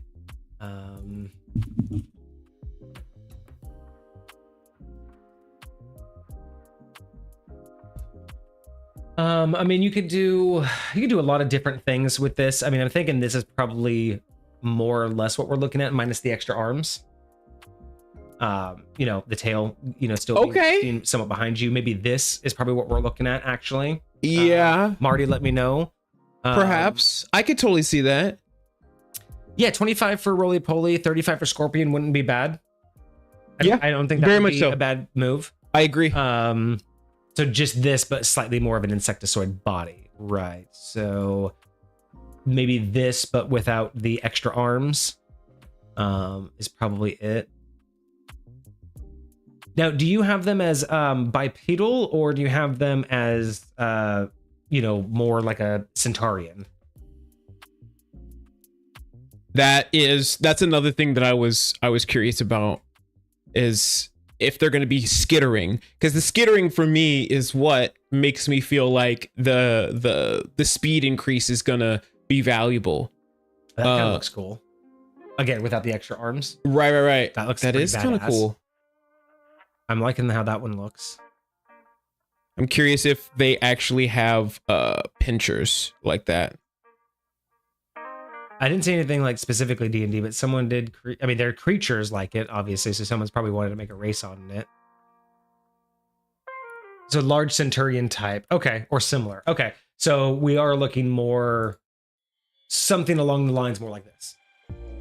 more Centurion in nature. Oh, okay. Like an actual body, not more centaur. not Okay, got you. Even maybe something more like this, or I guess like this with less hands, with like much less hands and just a tail. Could be something a little bit more that way. Oh, there's a. Where does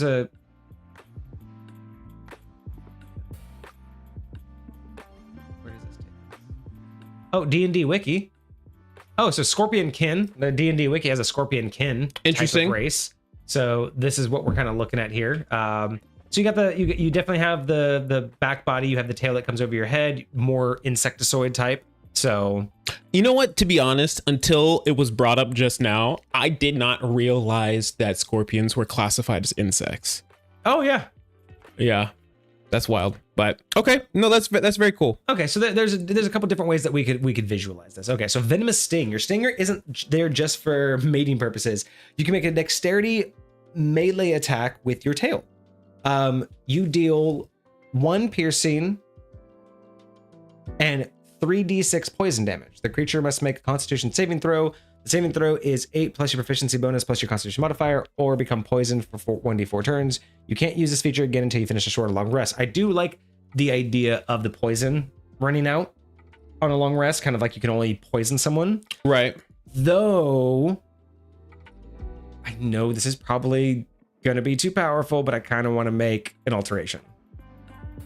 I kind of want to say that as a bonus action, or a reaction, like you can do it as a bonus action or a reaction, but only 1 per turn. Maybe you couldn't do that because it had to be or, not and. You know what I mean? Like, I don't know how you do it, but basically what I would want is venomous sting. I'd want this exactly as is, right? You can use your tail to poison somebody once per day. I love that. But the problem I have is it once. Well, you poison it, and then you can use this feature once until you finish a short or long rest. So you have to rest. Okay. But I think that the rest should only be for the poison.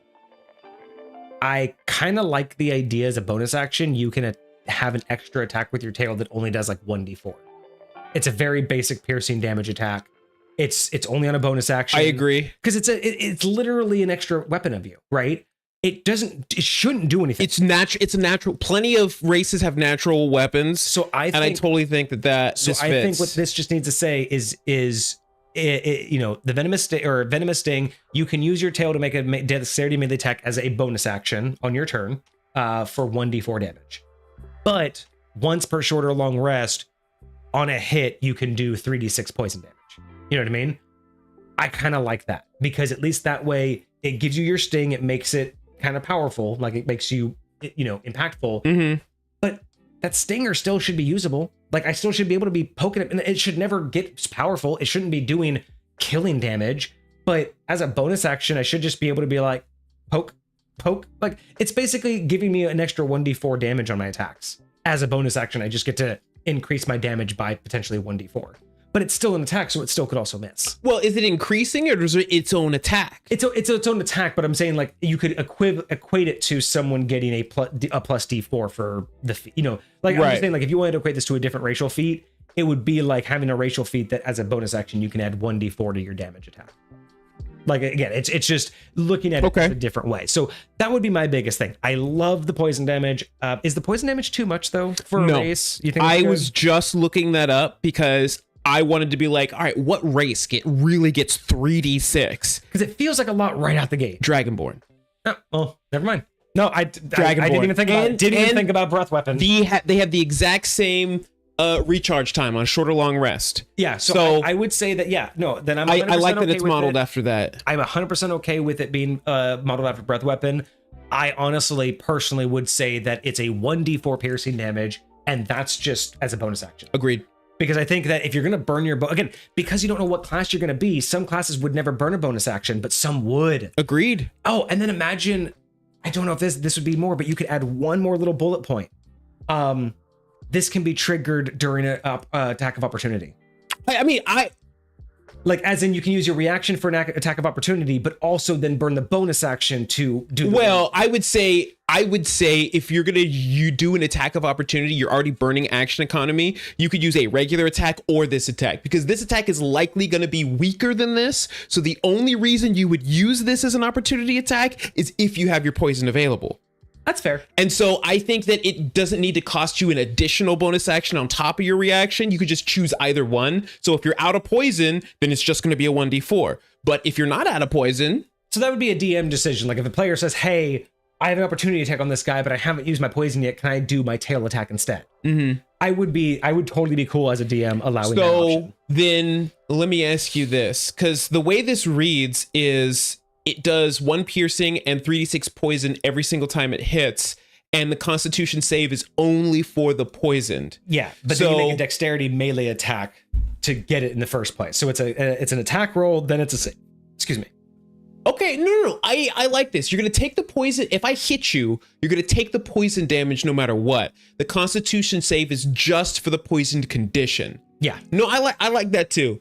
Because I was thinking that either you would need to make a save for the poison damage, right, to like resist the poison damage, but no, there'll be some people that are resistant to poison and they'll just take half damage regardless. That's fine. But if you're not, you get poison damage at the very least initially, because I hit you, because I injected you with that. Fantastic. Thank you for pointing that out, Marty, because I was going to bring this up too. I was a little bit concerned about this because it's a tail. And I was starting to think about, like, again, other implications. But Marty corrected. The venomous sting should also include a 10-foot reach. Oh, 100% agree. Yeah, 100% that thing should be able to go out. Yeah, especially with how. Oh my God! Now I want a player to take this race, and then also take the Sentinel feat, and then ask that if their tail can be used in Sentinel. And imagine if they took Polearm Master as well, because Polearm extends your reach as well. Yeah, so your regular. Can you just imagine if I would love a player? So yeah, so I like this. Again, we've already talked about the speed. I think the speed is the very first thing I would change, is just make the speed different. And then again, the only other thing I would really do is I just don't like the idea that the tail can only be used once. I love that the poison is only used once. That makes 100% sense. Yeah, do not disagree with that whatsoever. But why can't I use my tail more often? Why can't I just add a little, just 1d4 damage? I get you 1d4 damage. Sure. Get you 1d4 damage. You know what I mean? Like, fighting a scorpion, that's kind of like the scary part, right? It has the 2 clippers, but then that thing's going to come down at you if you're not paying attention. It doesn't need multi-attack. I'm not saying, I mean, that's basically what it is, right? But I'm not trying to say like you should get, a guaranteed attack off of it. But a small little poke right in the middle of combat, dude, I think it would be. I'm here for it, especially, and I do like being able to do it as a bonus action. Yeah. I do like being able to do it and still have like your action to do other things. Like, it makes you feel like you can do a little bit more. It explains a lot more about how dexterity based they are. And I feel like if you go back to the original outlay, right, where city guard, thieves, scoundrels. This is again trying to shotgun several classes, but we pretty much know, like, it's going to be a fighter. It's going to, it's probably not going to be much of a wizard. It could be maybe a sorcerer, right? Maybe a warlock, but we're probably going to go for monk, fighter, or thief, or rogue, right? Like, those are the 3 main classes I think this is geared towards, especially with strength, dexterity, constitution, charisma. All of those kind of fall in line with that, right? And I feel like if you gave this, this tail its own kind of extra attack, it would help balance some of those choices, because for a fighter that would be amazing. You get multi-attack with action surge, but then you get this bonus action attack. Like, who wouldn't want that as a fighter? It's just another attack. Mm-hmm. But if you're a bard, or if you're a rogue, you have other things that you have bonus action for. You're not going to burn a bonus action for 1d4 damage. Yep. Not when you have cunning action to take care of. Very much so. But that's the beauty of it, right? Is sometimes a rogue, how many times have you played a rogue and cunning action was just not useful? And you're kind of like, well, that sucks. Like, I can't do anything. This would give you that one moment of, well, I don't need cunning action right now. But as a rogue or as a bard, this would be not as spammable. But as a fighter, it would just make more sense that you can just tag them with, just like, well, a little bit more damage, a little bit more damage, a little bit more damage. And that's how I think it would feel good, right? It's not a ton. It doesn't feel overpowering. But then again, think about if you're taking like unarmored defense, then you could take you could take the dodge action. Fighting. Yeah. But if you're like a no weapon fighting character, right? where it's all up close and personal, but this is also, yeah. so then you get like unarmored or unarmed. Isn't there like a feat that you get more damage if you're unarmed? Like you do more damage if you're unarmed? I swear you could basically take martial arts where your unarmored attacks give you a roll, because right now an unarmed strike does your strength modifier of damage. So we're calling this, this would, if we allowed the stinger to be its own attack, we would have to classify it as an unarmed strike, correct? Unless you want to call it a natural weapon. Okay, maybe a natural weapon, because then I'm wondering about classes that, like a monk class, isn't there a class that eventually turns your fists into magic weapons? Yes. Would that count for the stinger? I would say yes. I would say yes too. I would absolutely say so. Imagine I would 100% that qualifies. Just get to that point to where your stinger, even though it's still only doing 1d4, is considered magical attack. It bypasses magical resistance, still just for 1d4. Like, it's just that nice little like cherry on top to a really good character build, and it's coming from the race that you just don't usually get such enriching features. Yeah, and I think that's again, it almost it's such a combat oriented one, but it's such a role play rich combat feature because it's only doing 1d4. It's going to very quickly become out of style in terms of being useful, right? It'll be useful for the first 3 levels, and then after a while, it kind of won't be good. But imagine again, BBEG. You strike, you get a crit on the BBEG, right? You know, you get your main attack crit, you do all your damage, and the DM's like, he's right there. And you're like, got you. Bonus action. I look him in the eye and go, this is for so-and-so. And you just wham, and then just take him. Like, can you just imagine the roleplay aspect of ending a combat like that? That would be wild. Use this ability to do that, or, oh man, there is so much you could do. I really like, and now it makes me just think of having a tail. Now I just want it to have a swipe. I want it to be able to trip somebody. Yeah, I mean, I would say, because okay, a lot of the times when you look at these races, they don't get just one ability. A lot of the times they get 2. So, and a lot of the times you can see the other one got multiple abilities. Not this first. The first one did. Yeah. So like, I wouldn't mind it even being like, hey, when you reach level 5. As this race, you could now do a trip attack or something like that. Attack. And, yeah. You know, and maybe it's like I would just make it like a saving throw, and like anybody within 10 feet, you can sweep attack, and it's a saving throw, dexterity saving throw, or they fall prone. Shoot, I'd even just say you can use your tail to do the shove action. Basically, trip or yeah. So now you basically get a weird cunning action, because nobody else gets that as a cunning action, right? Yeah. You know, nobody else gets the shove attack as a bonus action, right? Could be that too. So. Yeah, no, I love like the ideas that this is coming up with. This is awesome. What have we missed in chat? There's been a lot going on in chat that we were just so. Oh, we got hyped. So let's see. Might be a picture. Might fit the scorpion race. Large centurion type.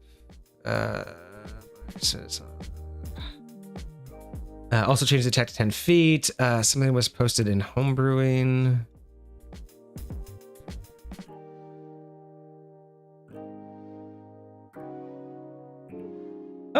Okay, definitely much more bestial in terms of that. Right. I do like the humanoid aspect of that, so I'm cool with that. Oh, and Marty even said in Discord that this is like the first iteration. Yeah, kind of probably before they went to the more centaur version of it.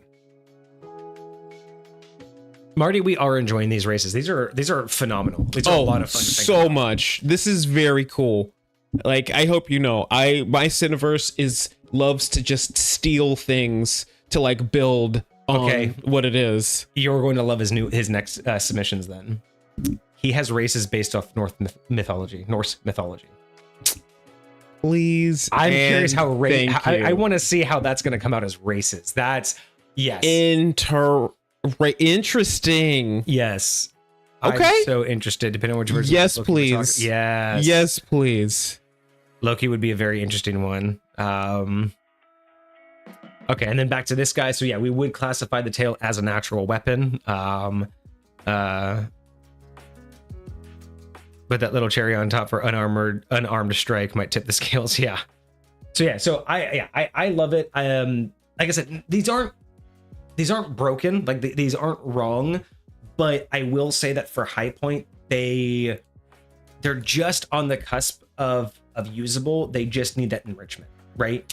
Yeah. And it's not like enrichment as in their abilities aren't enough. It's either I really need a lot more lore to convince me that these are what justifiably they should have. But based on, again, what we talked about, I think from High Point, I'd probably spice it up a little bit, right? Because when I add races to High Point, I really try to just, like, High Point is so extensive in terms of the fact that I have races that are just created for cultural purposes, right? Like, just areas that, you know, would make sense for things. But when I see things like this, I'm looking for things that break the mold and make me want to play the character differently, like the roly-poly. Like, it's one thing to just call myself an insectoid. Like, how many times, like, do players play cutesy or anthropomorphic or just, you know, really elaborate? You're just doing it just to have the picture. Right. But the ones that really go all out and utilize what that character embodies, again, the roly-poly just rolling along with the party, you know, having just that cool attitude, like never getting dizzy, just has that cool attitude of just pops open, you know, like almost like I could just imagine that player whenever they're sitting by the fire, they goes, okay, I'm gonna relax, and then just like hops down and then rolls on their back almost like a hammock. So they don't fully curl up, but they just like go, I'm just gonna half curl, and then I just rock myself back and forth like a hammock. That's wild. Like, you know what I mean? You could just easily do cutesy little things like that in roleplay, or, you know, again, in combat, being able to ball up and basically, you know, Metroid yourself around the battlefield could be really, really interesting. And that's what I look for. I look for, again, why we loved the Stinger, like just having an appendage that does just a little bit more than your average. It's like when they allow certain races to attack when the race has horns, even though it's just a cosmetic. But the fact that some races get an actual attack, or at least they'll throw in some stats based on it, right? I just, because it's one of those little features where it's like, oh, it's not just a visual effect. I can actually use my horn. If I'm in a situation where, you know, I'm arrested and all my stuff's taken away, I can still just headbutt somebody and do some piercing damage. It's those little things that I think really bring out more playing, you know, like more interaction with players. Because players, again, unless they're already really versed in how to full on role play their characters, sometimes it's hard for them to be creative outside of combat. I get that. And I think that this is where you can start to do that, start to give them those integrated gameplays. Like, again, making the roly-poly 20, you know, instead of 30 means that, like, when you're just walking around town, it doesn't mean that they're going to be, you know, 4 blocks behind, not catching up, right? You're going to walk at a normal pace. But when you're out and about trying to like cover ground, he's not going to be able to cover as much ground as everybody else, right? And so having that built-in ideology of, you don't want a character that, you know, has to always be in a carriage. You know, you don't want the character who's that's just useless, like permanently screwed. Yeah.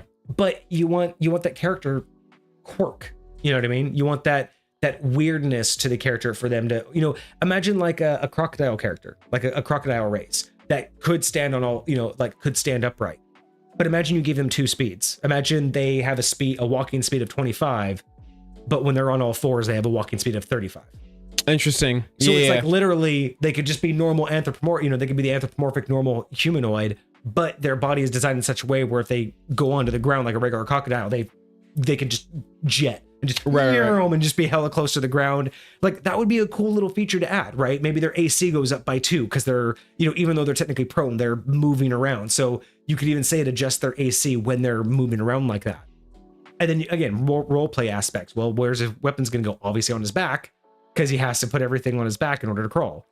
So like there could just be like little add-ons there, right, to guide players into how to role play the character, not just for fun but for benefit. You know what I mean? Not just for, you know, not just for the mechanics, but for the enrichment of the gameplay. Yeah, no, I'm here for it. I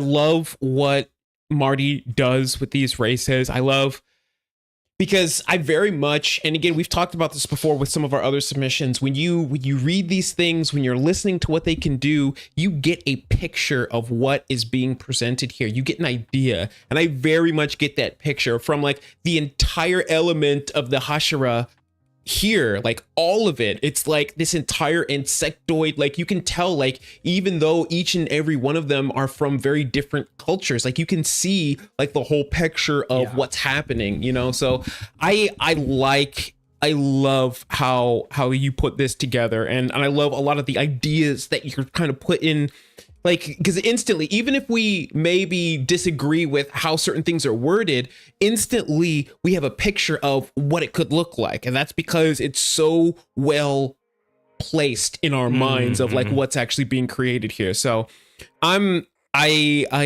thank you very much for this. This is muy bueno. Yeah. No, I really like this. I love your approaches to everything.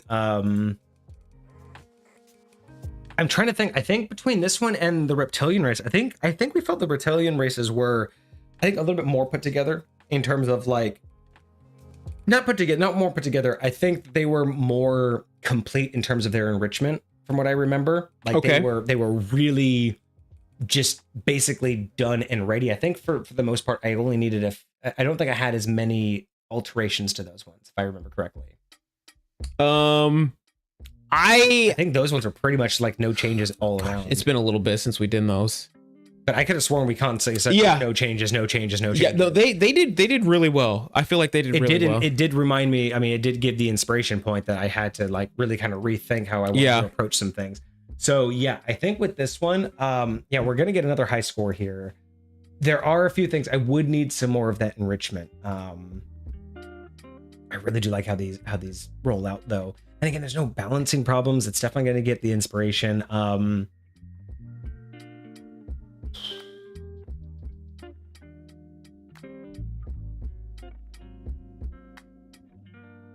mean, okay, so wait. So the first one didn't have any changes. Other than enriching the language of saying like your exoskeleton actually morphs and changes into the look of it. But that's just how it works. I think these were totally fine. Getting the +1 to your AC and then being able to have more of a carrying capacity. I think all of that's fine. I think with this one, we wanted this guy to be slower until he's moving his wheel, until he's in his wheel form. I think that was fine. But just slower base speed was my only real complaint or real change. And then maybe a little bit of potential changes to how the wheel works. Because again, I'd kind of like that as a permanent way to do it. Oh, yeah. Agreed. And then, because again, you can add it at, because like you said, sometimes they get two. So you could add the wheel as a base movement increase, and then you could add the attack part as the second ability. Right.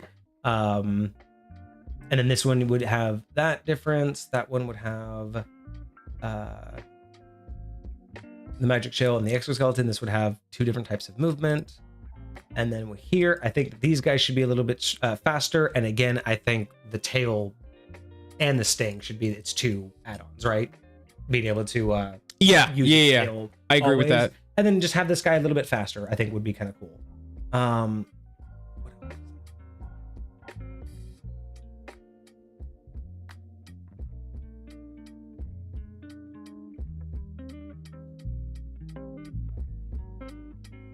No, I think that was it. I think that was the only things that we were suggesting. Oh, that's what I wanted to look up real quick. I needed to see something.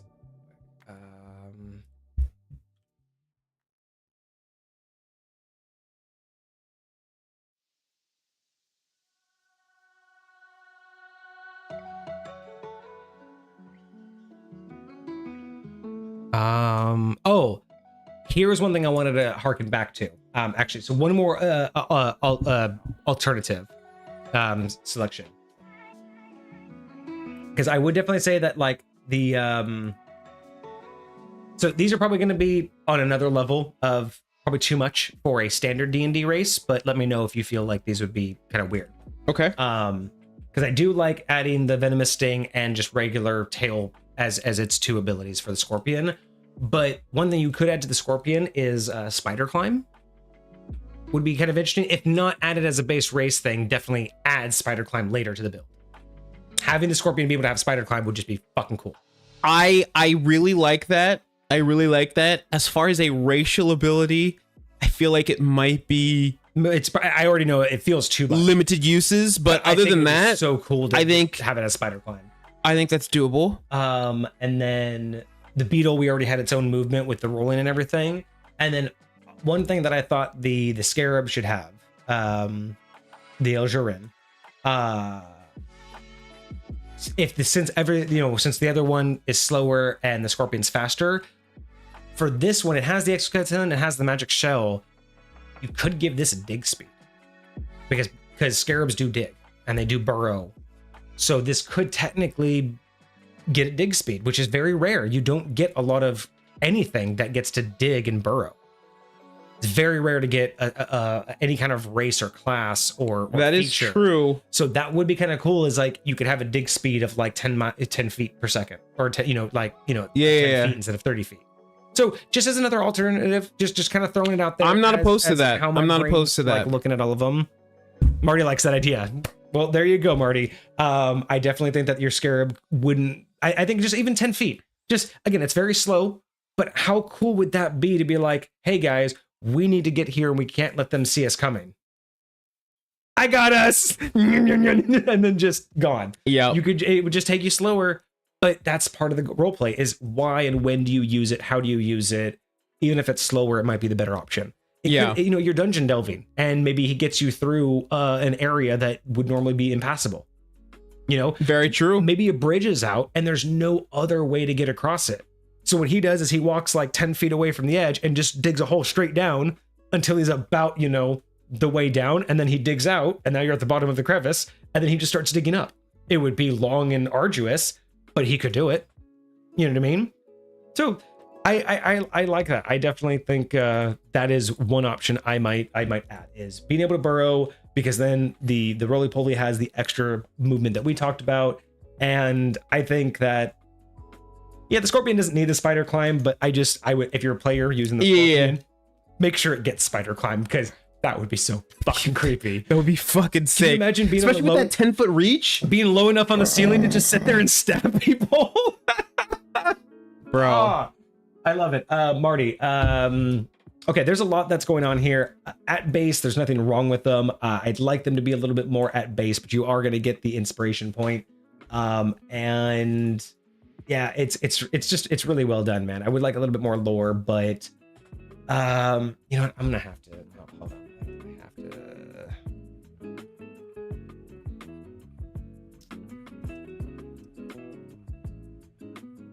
Let me look at this real quick. So otherwise, what do we have?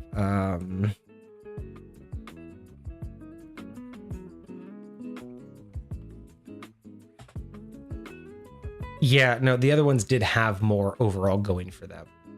That's why I don't. Okay, I was trying to figure out why my score for this one felt like it should be different than my score for the last one. So I had to pull up the Sahali races real quick. The last one. So all of those had 2 abilities each, which is why in my mind they felt more well-rounded. Got it. Okay. And that's kind of what we're talking about here. So Marty, you're definitely going to get a high score. You are going to get the inspiration point. But I do think there's something about me that just feels like these are just ever so slightly behind the Sully, which were the reptilian races. So this one's going to get an 8 out of 10. This is so close. I absolutely love these ideas. They're not quite what High Point would be able to use, but they are so dangerously close that these will probably influence High Point in a way that these are going to be, there's something like these will eventually make their way into High Point. I love that somehow. I absolutely love that. Thank you, Marty. I had ideas for insectoid races, but I've never built them. Mm-hmm. These are probably going to heavily influence when I finally make those like actual decisions. I can see myself being highly influenced by what you've done here today. Freaking love it. It won't be these specific ones, obviously, because these are your creations, but these are basically representations of all the times I've thought about doing insectoid races and like where they would live and what they would do. I think more about like the overall interaction of High Point.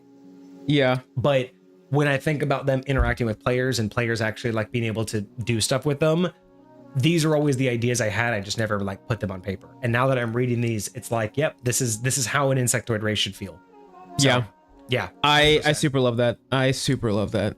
Yeah. So an 8 out of 10, 100% deserved, because the other one was 9 out of 10. But again, those were just, I think they were just slightly more fully well-rounded and more ready to be accepted as is. These ones I think just need that extra elevated push. Sure. And they would be ideal. They would be just as equal as the Sully races. Okay. No, I'm here for that. That was awesome. Yeah, burrowing is such an underrated movement, Soul. You're absolutely correct. Like, it is available in D&D, and I think it was way more. I think it was way needed to more be common used in so AD&D. much more. Yeah. I'm pretty sure it used to be. I think it was a much more common back, because even in AD&D, like first edition, there was a digging mechanic. Like if you were to like, go against a castle wall, there was actually like mechanics in the book to dig underneath the wall. Really? So it's like burrowing in that concept was way more approachable in the older ones. Well, Marty, thank you so much for that. I hope you enjoyed the review. That was so much fun. Your stuff is just so enriching. It is so nice to actually. I can't wait to see the more that you bring to us, man. I love getting inspired. I mean, all of our submitters tend to have really cool stuff, but man, this was so inspiring to just think, really, again, how to approach like a race creation like that. You know, we've talked so much about classes over the last 2 years.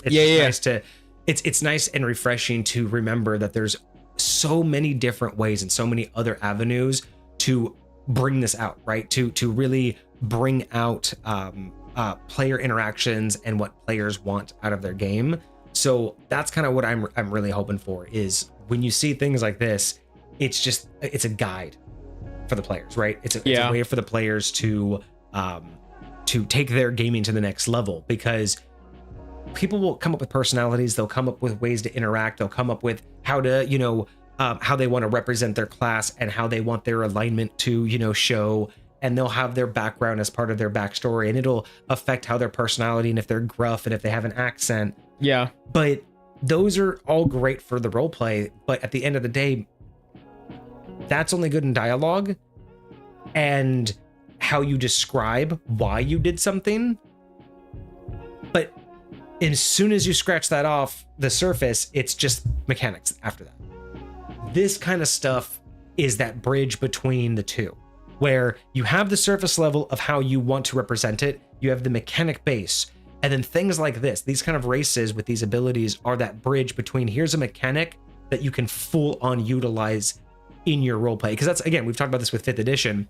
So much of 5th edition seems to be focused around the combative build. Yes. And then everything else is a afterthought, right? Like you have role tables for traits and flaws because people aren't thinking about that stuff for characters, right? Like that's the reason why it's in the character sheet or in the character player's handbook to build that is I don't have an I built this amazing death machine. Oh, well, I guess I should give it some flaws and some character traits in order to play it. You know what I mean? Yeah. It's almost like they treat character creation, like the actual character, as a secondary, where it's all about the mechanical build. But you pick it's what you can do rather than who you are. Yeah. Exactly. But when you pick races like this that give you something to interact with all the time, or something that defines you. Again, I'm just going back. I'm not trying to like beat a dead horse and say that we had a really good idea here, but just think the one idea that I want to keep going back to is like the roly-poly aspect with limiting their speed. Yeah. If they're not in roly form. Just having that additive as a thing that the character has to the player has to keep in mind and utilize whenever they want to, speed up, whenever they want to keep up with people, right? And again, being able to do things like, hey, if people are going around, throw a blanket over them and then they don't look like what they are. Like, you could hide, like role play hide, not take the hide action. But imagine like people are coming, everyone hides in shadows and you're like, I'm a 500-pound beetle. I'm not going to hide in shadows, but I could roll up in a ball and look like an end table or, look like some, just like a barrel. Like there's ways that you could think about it and make that work instead of just having to have a spell that disguises you or have a feat that allows you to, persuade someone. Like this is just something built in that you just utilize to act out what you're doing. And I feel like 5th edition has gotten away from that more so than like AD&D. The original editions had so much more about, it was just the exact opposite approach. It was more about how you played the character and then they worried about how you built up to that. And now it's more about how you build the character, and then the second is how you play to it. Fair enough. So that's my little rant for today. My little tangent. The Nordic races are going to be on the way. More roleplay fluff. Yes, let's do it. Love it. I think we are all excited for those roleplay races. But aside from that, I think that is us for the night. Yeah, I think that's going to be pretty good. We made 2 hours, which is fine. I mean, that was the original goal. Remember back in the day, right? For anybody who's been here long, where's Cosmic? Are you in here, Cosmic? Is Cosmic here? Like for anybody who's been here for at least a year, I don't know. Like none of you guys really remember. Like 2 hours was like the goal, as in we had to work hard to hit 2 hours. Yep. I remember when we first started and hitting 2 hours was, we're ending early. Usually we're around 2 a.m. So, but that was the thing. Like, I remember when we first started streaming, we would start at like 6 or 7 and we were like, are we going to be able to make 2 hours? Like, we would struggle to talk. And now 2 hours is like, oh, short stream. We know, like, we know what, not like we know what we're doing, like but like we know what we are trying to accomplish. Flow. Like we do it, and we get there. And I've learned like little techniques on like, I used to like just read straight through things. Now we kind of have some more fluff. We have a bigger intro now that we used to have. But I don't know. It is just funny that a 2 hour stream used to be like what we felt was a struggle, and now a 2 hour stream is a short stream. Yeah. 100%. You have Kage. I'm going to send an updated version of the other races. Okay. Sweet. Okay. I'll make sure that happens. Oh yeah, and then so talk about old days. So I was going through this weekend and I cleaned up a whole bunch of stuff. And I ran into this little gem. This is gonna be funny for you guys. First, I have to take off your filter. Oh, that's right. That's right. So if y'all want to know how it used to be. This is how over a year ago. God, this is like the first like 6 months when I was doing this. It was just a really crappy camera, really crappy mics. But when we first started streaming together, and I had Kage in here, I was trying to figure out how I was going to make that look. Mm-hmm. And for some reason, this is what we ended on. This is what we started out with. For some reason, this is what we thought looked good, y'all. Do you remember this? I mean, listen. I mean, granted, we have much better video quality and audio quality right now. Yes. Audio quality and video quality used to be trash, but like, just look at this. Like, it's just hilarious to think that we thought this was good for months on end to have these tiny cameras, all of this background, empty space going on, chat's just like hanging out over there, like shrunk and like barely hanging on to the side of. Oh, hi, Chad over there. How you doing? It was kind of cool. I know we always liked that. When I looked at you, though, it looked like we were each other, but I don't know. Like, guys, you can obviously tell that. Oh yeah, no, I had to turn your thing back on, but compared to this, it's like it's night and day compared to like that. Oh yeah, that was what we used to be. Dude, we look clean. This is what we are. This is so, dude. I actually had to watch one of our more recent like a 2 week ago episodes because it's been a while since I've actually sat down just like in my living room and turned on one of our episodes. I used to do that to rewatch them, but then I found faster ways to do that. But it was the first time I just sat down and listened to us for a while, and I gotta say, I'm actually really impressed. The last tweak I did for our audio has really dialed it in. I am very impressed with how our audio sounds, like on TV with no special sound system. Like just how equal we sound now. Okay, way better than we used to, like in the early days. I love it. So yeah, it's all those little tiny things. It's like, I know that I could go out and I could buy a 4K camera and I could buy, like I could go put on a card and buy a $500 mic and be super high quality, but that's not really going to make what we're doing any better yet. You know what I mean? Like that to me is icing. Like exactly what we got right now, the meat and potatoes, the content, like the strength of what we're trying to bring to this community, to cultivate our community.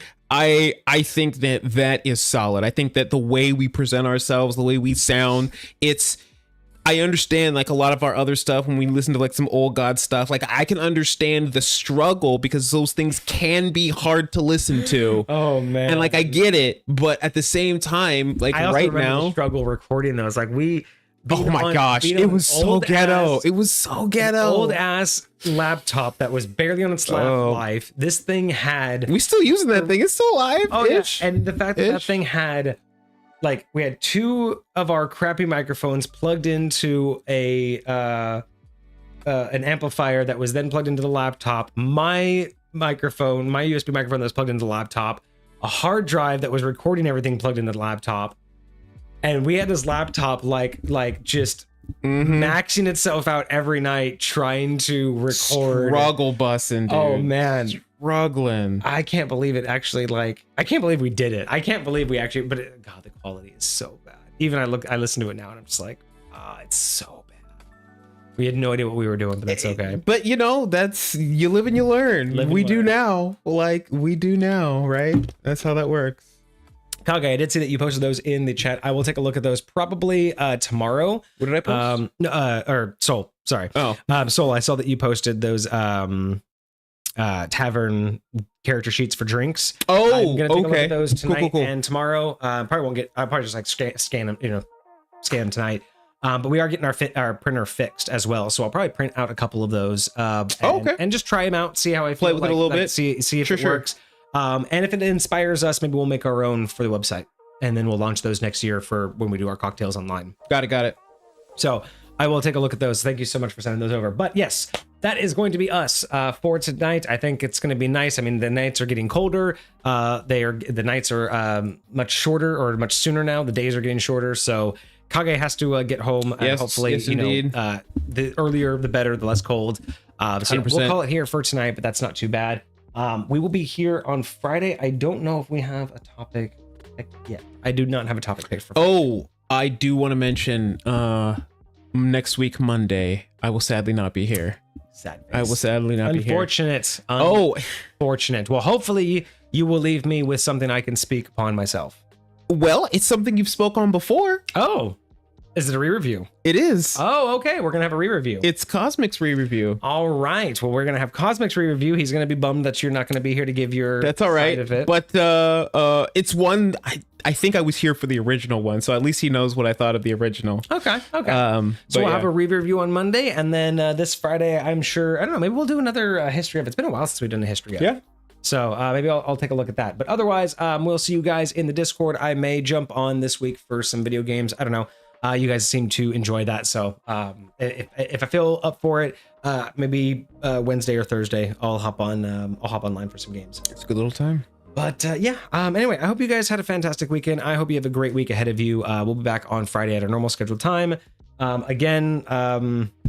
November community stream's already done. No community stream for December, but we are hoping to do at least one or two specialty streams if we can fit them in. So keep an eye on that. For those of you who are not part of the Discord, you can join the Discord with the link in chat right now. And if you aren't following, follow us on all of our social medias. We are blowing up right now, still on TikTok with our one of our most recent shorts. And we're still trying to grow the YouTube channel and everything else like that. So join where you can, like, subscribe. It really does help us wherever you guys see us. If you do like our stuff, like, follow, share it with friends if you think that they'll like it. It really does help out. We are trying to grow and just expand as much as we can. So thank you guys for joining us. We'll see you guys on Friday, guys. Cheers. This is my friends.